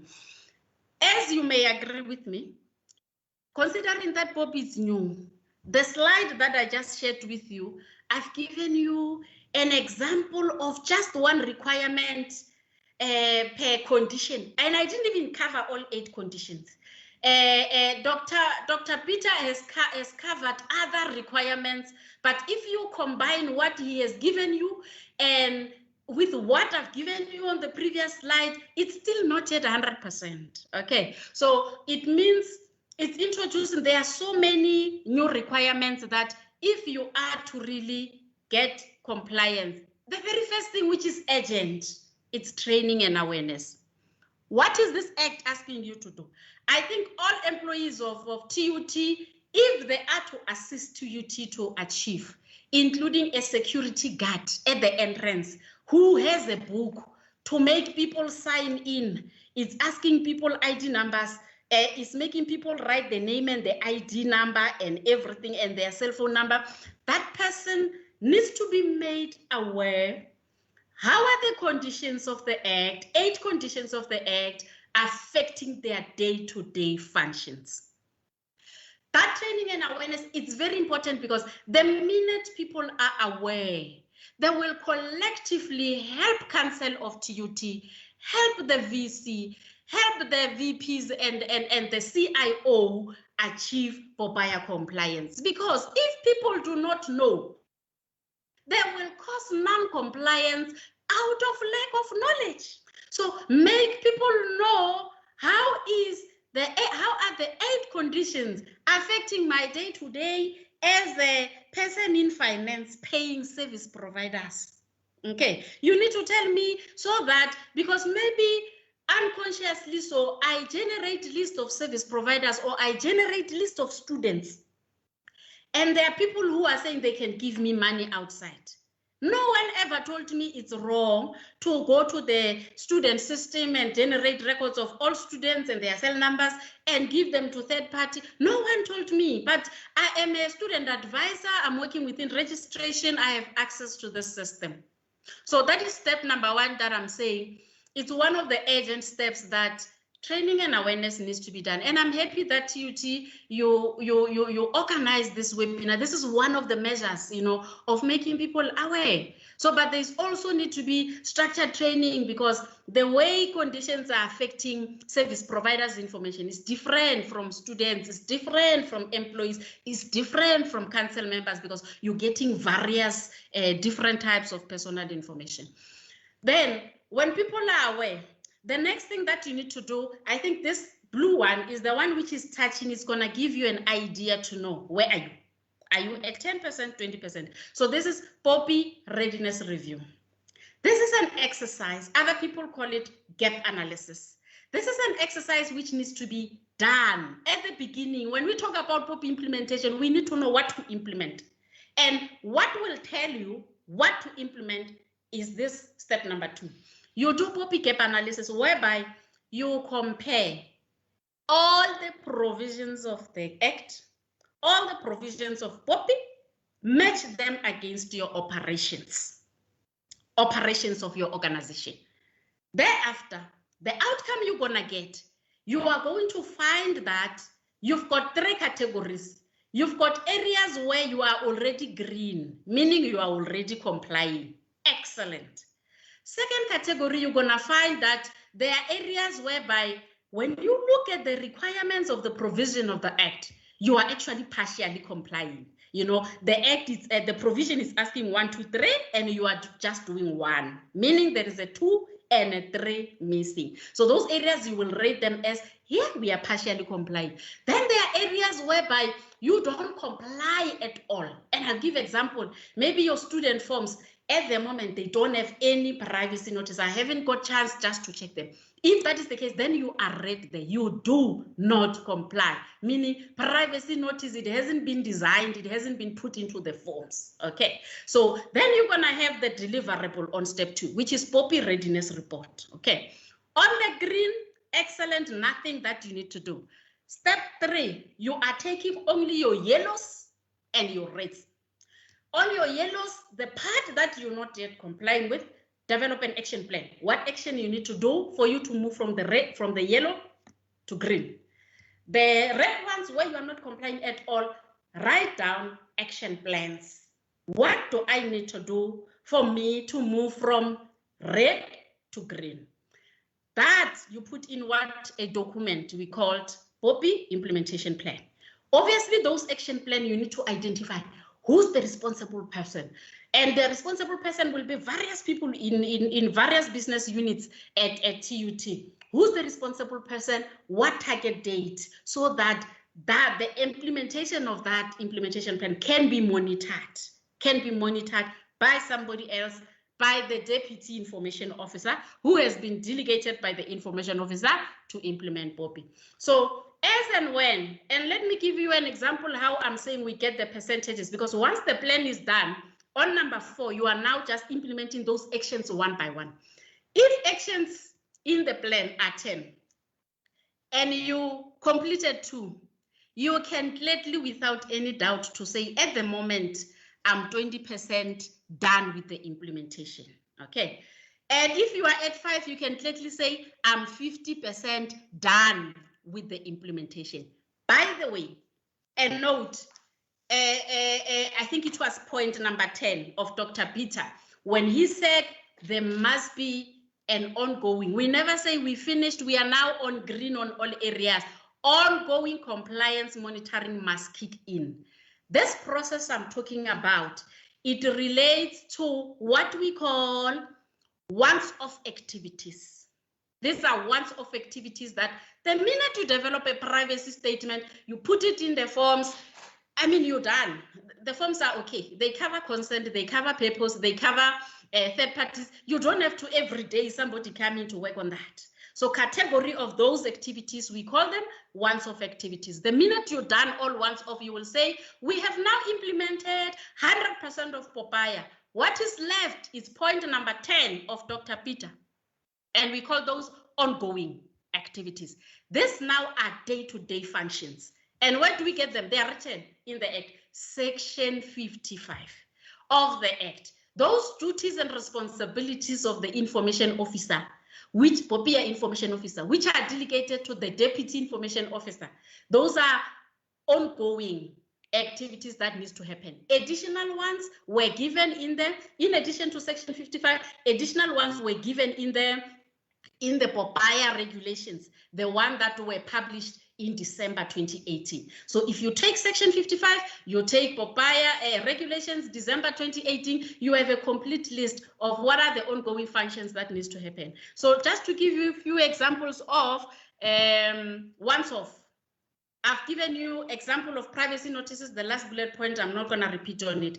The first bullet point, policies. There are certain policies which are directly impacted by POPI. These policies, you need to go to them and revise them. There are certain paragraphs which are required by POPI that needs to be added into those policies. Let me give example. There are not more than 10. Data privacy policy, records management policy, information security policy, information classification policy. If you've got employee disciplinary code, other organizations, they call it employee disciplinary code, because you now need to go define to say if you violate you violate somebody's constitutional right to privacy, that is a misconduct. Whatever the name of the policy you are calling it, we have to now define privacy breach as a misconduct that an employee can be dismissed. So those are examples of what we call privacy governance policies, are the policies that needs to be amended for you to say we aligned policies with POPI. The next example, and this is not a complete list, I'm just giving example in the interest of time, your contracts that you enter into with third parties. Section 21 of the Act, it says they must have POPI related clauses. Okay, what does that mean? Your contract template that it gets signed by suppliers whom you are, or third parties that you are sharing personal information with as part of them delivering goods or services to you.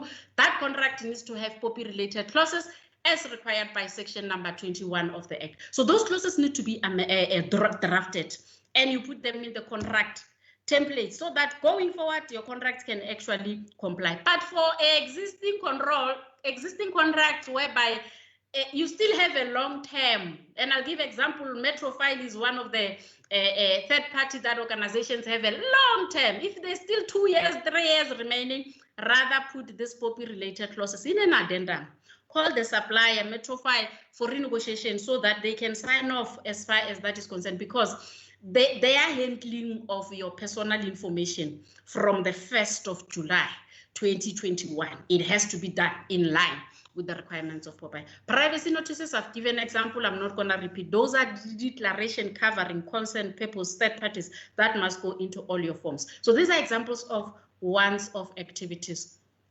Second one, you need to know who are your data subject, list of data subjects, and personal information inventory list. Other people call it personal information data inventory, whereby you need to know, and this is mainly because of condition number 8 of the Act, which says a data subject, they have a right to actually ask you what of their personal information do you have, and they can even request a certain copy with whatever fees, blah, blah, blah. For you to respond to that, you need to be able to know what personal information of employees do you have. For employees, you need to know, you need to have this data inventory is telling you, for employees, you've got their name, you've got their spouse name, a physical address ID, so that when you get this request, you can clearly answer promptly and efficiently to say, as far as your grandparents' information, we don't have it, we only have your spouse.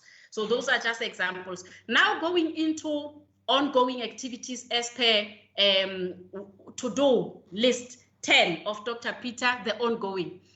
Number 1, risk assessment. He has spoken about that. I will not elaborate more, but that is required. Point 1 is required in terms of section number 19 of the Act. It says for all categories of data subjects that you are collecting their personal information, you must identify internal and external risks. Okay, section 19(2)(a), it says internal and external risk. Number B, the template of this risk assessment is actually in the section itself, in the POPI.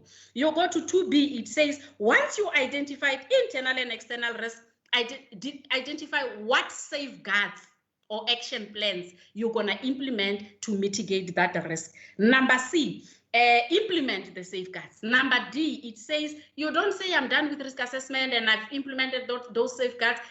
Emerging risk, that register needs to be updated on an ongoing basis as and when new emerging risks come. Like previously, students were registering manually. If they register online, there are new online related technology risks that may have not been there. So as and when emerging risks are coming, you need to update that particular section 19 personal information register required by POPI. Number 2, awareness, I've spoken about that. It's an ongoing. You never say you finished. It's an ongoing that has to happen. You've got new employees coming, new students, blah, blah, blah. Training is ongoing. Number 3, it comes from section number 55 of the Act, investigation of reported alleged privacy-related breaches. When POPI start to get momentum and people are starting to know they're gonna come to you and lodge some claims, or go to the regulator, lodge the claim that TUT has released my information without my consent. That is an allegation of privacy-related breach. So there has to be a business unit at TUT doing these investigations. Obviously, all these roles are sitting with the deputy information officer, but you will agree with me, most of our deputy information officers are executive people. So that is why they will throw things such as POPI to compliance unit. So if at TUT, POPI has been put in compliance unit, the 5 aspects I'm putting here, I'm sharing with you the key performance areas of compliance unit.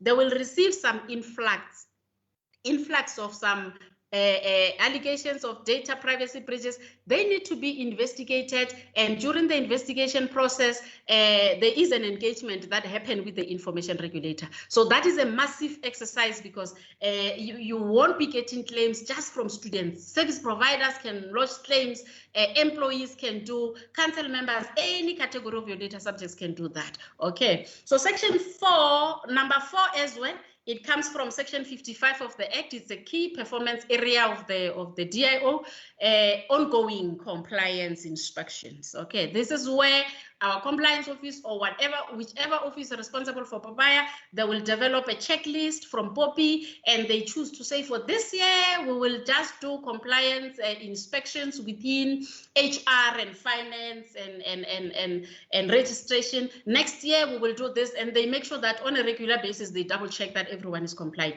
Number 5, obviously, I call it, it's a help desk of some sort, whereby some people will need to throw emails somewhere when they are doing certain activities and they want to ask, inquire. We are implementing this system, and we want to know from POPI perspective, what are the requirements before we sign a contract with the service provider. So these are inquiries that needs to be provided for, and they are done by the person who's responsible for executing the deputy information officer's functions. In a nutshell, Program Director, I tried my best to speak as fast as I can at a speed of 280, looking at the time allocated to myself. I'll pause here for questions. Thank you very much for the presentation. I think we have had a wonderful presentation. I'm going to ask colleagues to pose questions. So you can raise your hands so that I can see. I see memory there. In fact, let me just note all of you. We'll start with memory, followed by Kelly, and then Albert, in that sequence. Thank you very much, colleagues. Okay, thank you for this wonderful presentation. What I want to know is that if you suspect a juristic entity to be in breach of the Act, how and where to report the complaint? Thank you. Okay, thank you, Kelly. Thank you very much. That's all quite overwhelming, but thank you for all the good information. So we collect information from our students. So we send them out for their 3rd year to do the work integrated learning. And because they're working remotely, we need their cell phone numbers. We've got their TUT email addresses, so that's fine. But then we also need to be in contact with their mentors. And those mentors work in industry. So we're getting cell phone numbers and email addresses of people who work, say, for SANParks or for KZN Wildlife. And those all sit on a spreadsheet that we send around to all our department staff so that they can manage their students. I'd just like some guidance on how we should be managing these, that we're POPI compliant, and how long we should keep them for. And should we be having some kind of upfront something that we let the people know, particularly the mentors, what we're going to be doing with their information and why we need it. Thank you very much. Thank you so much, Albert. Thank you very much, Program Director. For me, it's just a comment, because I'm quite happy with the presentation, and the Member Shamaide indicated what we are trying to do, because in my environment, we are working with graduates when we have to send their CV out. During our employability workshop, we indicate to them to say, you need to sign out a consent form so that you are allowing TUT to send out your CV to the employer, which is in this case is a third party. But Mema Shamaide covered that, so that as TUT, we are doing something that is right, that we are covered. I'm quite happy with that. Thank you, Chair. Yeah, thank you very much. I was muted there. I thought I unmuted myself. So over to you, Mashamaite. Thank you so much for the question, Program Director. I will start with the first one. If I'm suspecting that a certain organization has misused and violated my constitutional right to privacy, where do I report and how do I report? Okay, so there are two places where you can report that claim. Firstly, you can report it directly with that responsible party, that organization, which has violated your rights. Okay, so you report the claim to them directly to say, I'm suspecting based on the following reasons that you actually leaked my information to third party without my consent. So obviously, the PIA manual and the POPI procedures manual, the complaints, the handling procedures that needs to be developed as required by POPI to be in the POPI procedures manual will tell you who exactly to send the privacy breaches complaints. But if the organization is not indicating in their PIA manual who to contact, you can contact the information officer, because at the moment, information officer is the one who's responsible for protecting your own constitutional right to privacy. So you can either report it to the organization, you ask that they investigate and come back to you. Another alternative, you can report it directly to the information regulator.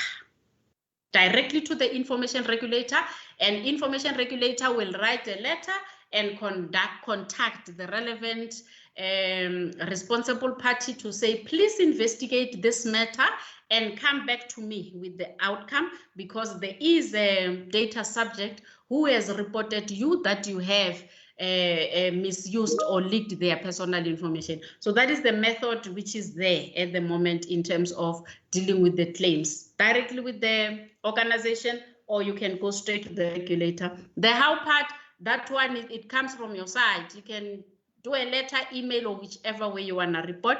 There is no prescription or a provision in the Act where it says write a letter which must have the following 7-6 paragraphs. So that is how. First question. Second question, whereby you are circulating lists internally. And I think that is one of the things that other people, I find as I go to implement POPI Act in organization, I realize they are confusing what POPI is trying to achieve. Let me give you a practical example. I've come across whereby HR is refusing to give internal audit list of employees for the audit that they're doing, and saying, no, I don't want to violate POPI Act. Okay, that is incorrect interpretation of POPI Act. POPI Act doesn't want to stand between you and your operational requirement. Let's talk about POPI Act is therefore unlawful. It's against unlawful use of information. Let's go to internal audit example that I'm giving. Internal audit, external audit, investigators, they fall under the work they are doing. It falls under people who are doing legal obligation. Consent, it doesn't apply if a public protector walk into TUT and they're asking you records to investigate a certain allegation that they are looking at. The fact that they are doing investigation of allegation of unethical behavior or fraud or alleged fraud and corruption, they have free access to information. They don't even need the consent of affected people being investigated. Why?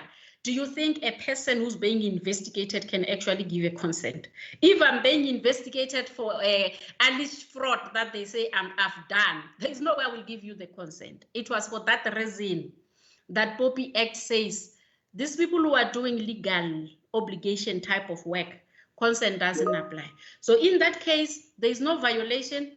That is the legal obligation I wanted to cover. But the one you are covering, where you circulate lists from various departments to say, guys, please update, check your students and mentors if the list is complete, blah, blah, blah. The circulation of sharing of personal information internally in the organization from one business unit to another, that doesn't violate POPI Act.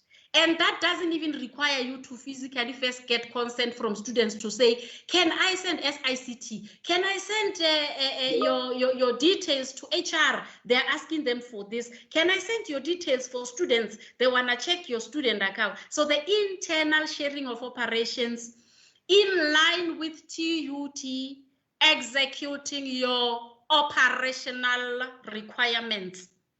POPI doesn't prevent that particular sharing. Okay.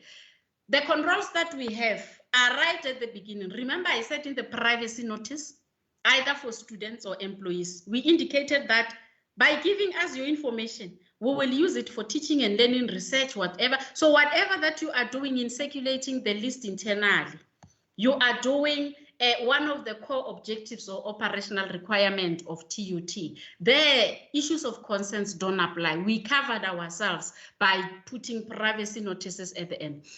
The critical sharing, which is now the act is coming in, it's the minute you share with external parties, and you've spoken about the mentors. The external parties that you are, I'm not sure whether maybe I'm misinterpreting your mentors. If mentors is external people that you're sharing information, the control that you will have, it will be through the contract entered into with them, whereby you put POPI related clauses in those particular contract entered into, if it's third parties. If your mentors, it's internal people within TUT, that will be covered through the data collection form. When you were saying we are asking you to be a mentor, the form that they are giving, mentors are giving you their personal information for the first time. Put a POPI, a privacy notice there that by agreeing to be a mentor, you are giving us consent that we can share your information with this and this and this and this and this and that. I hope that answers your question. Yeah, thank you. Awesome, thank you very much for responding to the question. I think we are a little bit running behind time. I'm gonna do this. I see two hands. I'm gonna ask colleagues only to have, I think in less than a minute, all of you, 30 seconds. If you know your question, for sure, it shouldn't take too much time. 30 seconds, Cheryl, Joe, and then from there, I'm gonna give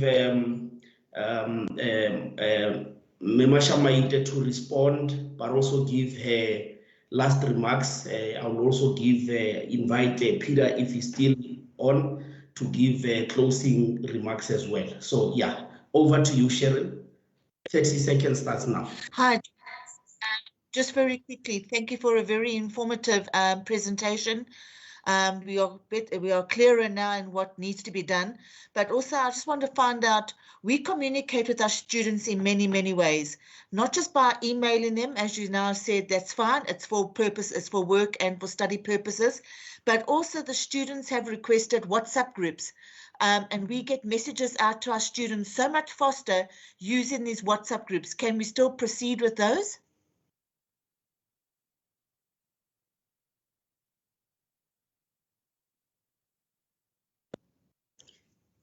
Program Director, are we going to take another question before I respond? Joe, quickly.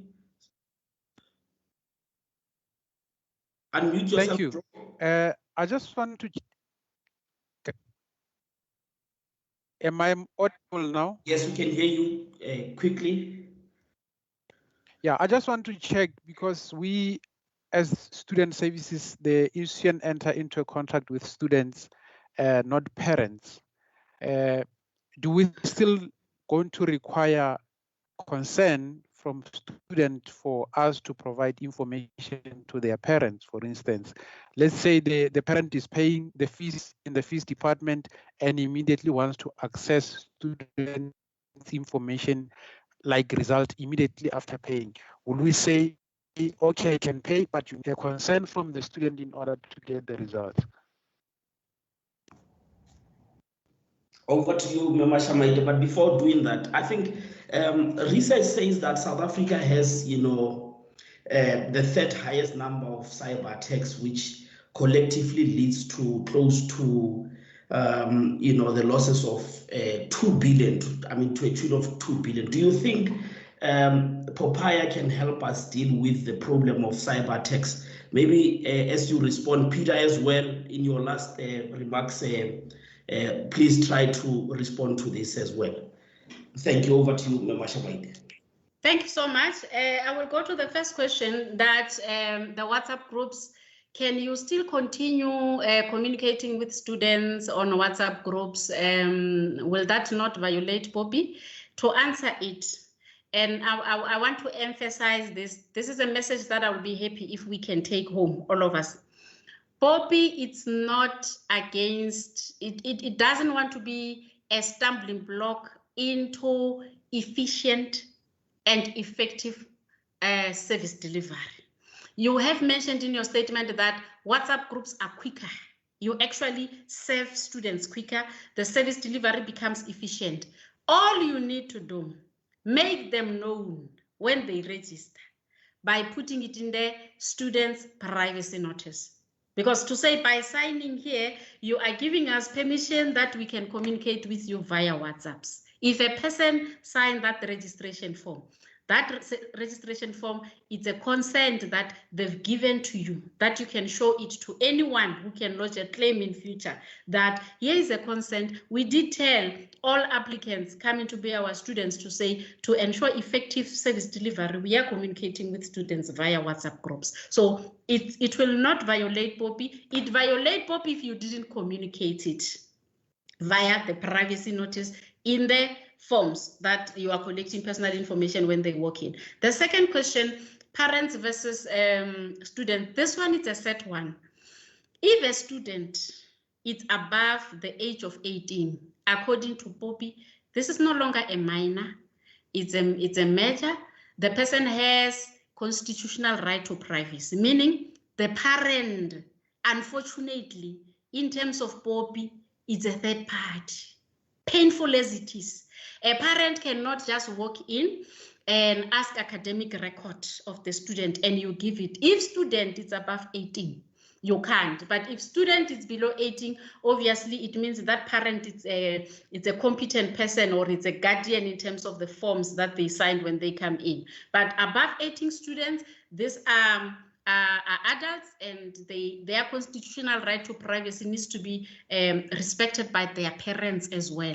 But at the end of your question, you mentioned something to say a parent is coming to pay fees. And I'm thinking maybe you're asking in the context that if a parent walk into the counter and have a card to say, can I pay fees? Do you see there that you are not giving out the information? The money is coming into the student account. You are not sharing information with third party, and you are not telling that parent the student number is this and this. You say to the parent what student number you want to pay for. You are on the other side of the counter. You are puncturing the student number yourself, and the person is giving you the card they want to swipe. There, do you see there is no unlawful sharing of personal information? You shared nothing. The parent walked in with the card and they wanted to pay, and you never uttered any of the student details to this person behind the counter. It is them who gave you student number, and you gave the speed point for them to swipe, and you allocate that payment into the. So there now, that's why other people also confuse the act to say, no, you can't come and pay a student violating POPI. There is no unlawful use there. Here is a person coming to pay, and there is no sharing of information, no sharing whatsoever. A person is writing a student number for you, and you put in the amount in the account. So problem becomes if the person doesn't have a student number and you have to read student information from your screen to that person, that is a problem. My closing remarks, Chairperson, you said I should close in terms of the cybersecurity risk. Before I go, cybersecurity risk. Your question is, will POPIA help us to really mitigate cybersecurity risks that we are exposed to at the moment? The question is yes, and I will refer you. Condition number 7 of POPI can address cybersecurity risks. This condition, the title of the condition is the security safeguards. It says TUT needs to develop an adequate system of cybersecurity controls. Okay, meaning look at what are all cybersecurity controls that needs to be in place. You can go to various legislations which can help you adequate just to have a complete list. The minute you implement 100% of what is being recommended as the best information security controls, then you can say you are adequately managing the cybersecurity risks. But remember, even after implementing all those controls, we know that the risk can never be eliminated. As and when we get controls, these hackers, they are researching to find better ways of hacking. So it means we will just minimize the risk, but we can't eliminate it. But implementation of condition 7 of POPI, it will put cybersecurity risk to be within the acceptable level, tolerance level, meaning we are protected as far as that risk is concerned. In terms of my closing remarks, I just want to appreciate the management of TUT for the invitation for us to share insights in terms of how can we assist each other with ideas in terms of how can we really achieve the 100% compliance. Thank you so much. And to the attendees, thank you so much for coming. I mean, if it was me and Dr. Peter and Habu and compliance just logged in, this wouldn't have been a success. So thank you so much for making time to actually log into this session. We highly appreciate. Let's continue with that conversation outside because 2 hours was too little. Let's continue to assist each other. How can we easily share notes to ensure that we implement POPI adequately and always be on the 100% compliant? Thank you so much, Program Director. Thank you so much. And Peter, are you still there? Your closing remarks? Mr. Program Director, did you think I had abandoned you? Not at all. I'm still here.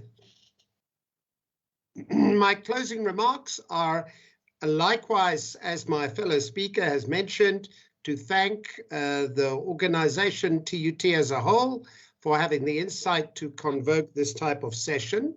In relation to cyber crimes, I think that many of us are aware that the president has very recently signed the bill into an act. So we now have the Cyber Crimes Act.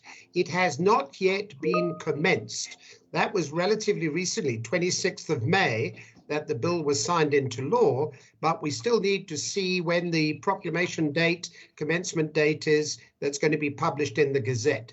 I would support the view that the POPI Act is going to assist us, not only because we may have better practices in terms of security safeguards and the things that the officials are doing in our organizations, but because of the level of awareness that is raised for all of us as individuals. And it is by us being cautious and taking the right steps that we can help to prevent so many of these cyber incidents. In particular, we've seen ransomware being rampant across organizations. And in most cases, this ransomware is because individuals have been subject to what you could call spear phishing, social engineering, whatever the technical terms. Somebody has persuaded them to do something they suddenly realize they shouldn't have done. And the more we're aware, the more we'll be, and the better we have Cyber Crimes Act coming into force to help us, so much the better. Once again, thank you very much. It's been a pleasure to be part of this session. Thank you so much, Peter. The next and last item is a vote of thanks to be done by Vusi Ngwenya, the Deputy Registrar responsible for Secretariat and Legal Services. Over to you, sir.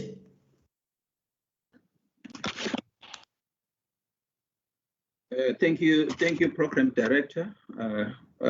Firstly, I wouldn't have done justice if I don't start by thanking you, Khabo. You've done a very sterling job for steering the ship up to so far. Thank you very much for what you've done. And then secondly, colleagues, let me thank the organizers for this webinar, our corporate affairs and marketing and environment. Without them, this webinar would not have been successful the way it has been successful. And also I thank my colleague Ndibo, who worked hard together with the colleagues from corporate affairs and marketing behind the scene to make this webinar successful. But also thank you to the two profound speakers, Dr. Peter Tobin and you, Mashamaite. I think this was very informative. You have challenged us, but I must tell you that we are now more wiser than we were before as far as the POPI or the POPI Act is concerned. I think your presentation, you simplified what to us seems to be very difficult. It was pragmatic, informative, but also you show that you are expert in the field. Sometimes we invite people who just read the act and come and repeat it before us, but it was different from you. Thank you for the immense practical sort of experience you share with us. Colleagues, let me also thank Dr. Diana. I see you are here with us until to the end. As a member of our EMC, I'm happy that he has been here until to the end so that you can you can see the journey and the challenges ahead that we have to go as TUT, especially the issues of resources. When we come to the EMC, we request this and that. You be now a person who have even witnessed what is it indeed that we need. Thank you, but your opening speech was very informative and you also show the understanding of the challenges that are ahead. But lastly, colleagues, let me thank all the colleagues who attended. I'm just seeing the list here. When we started, we had just over 160,000 colleagues who attended. Thank you for making time to attend and also for your participation. I'll hand it back to you, Program Director, if you're still there to close.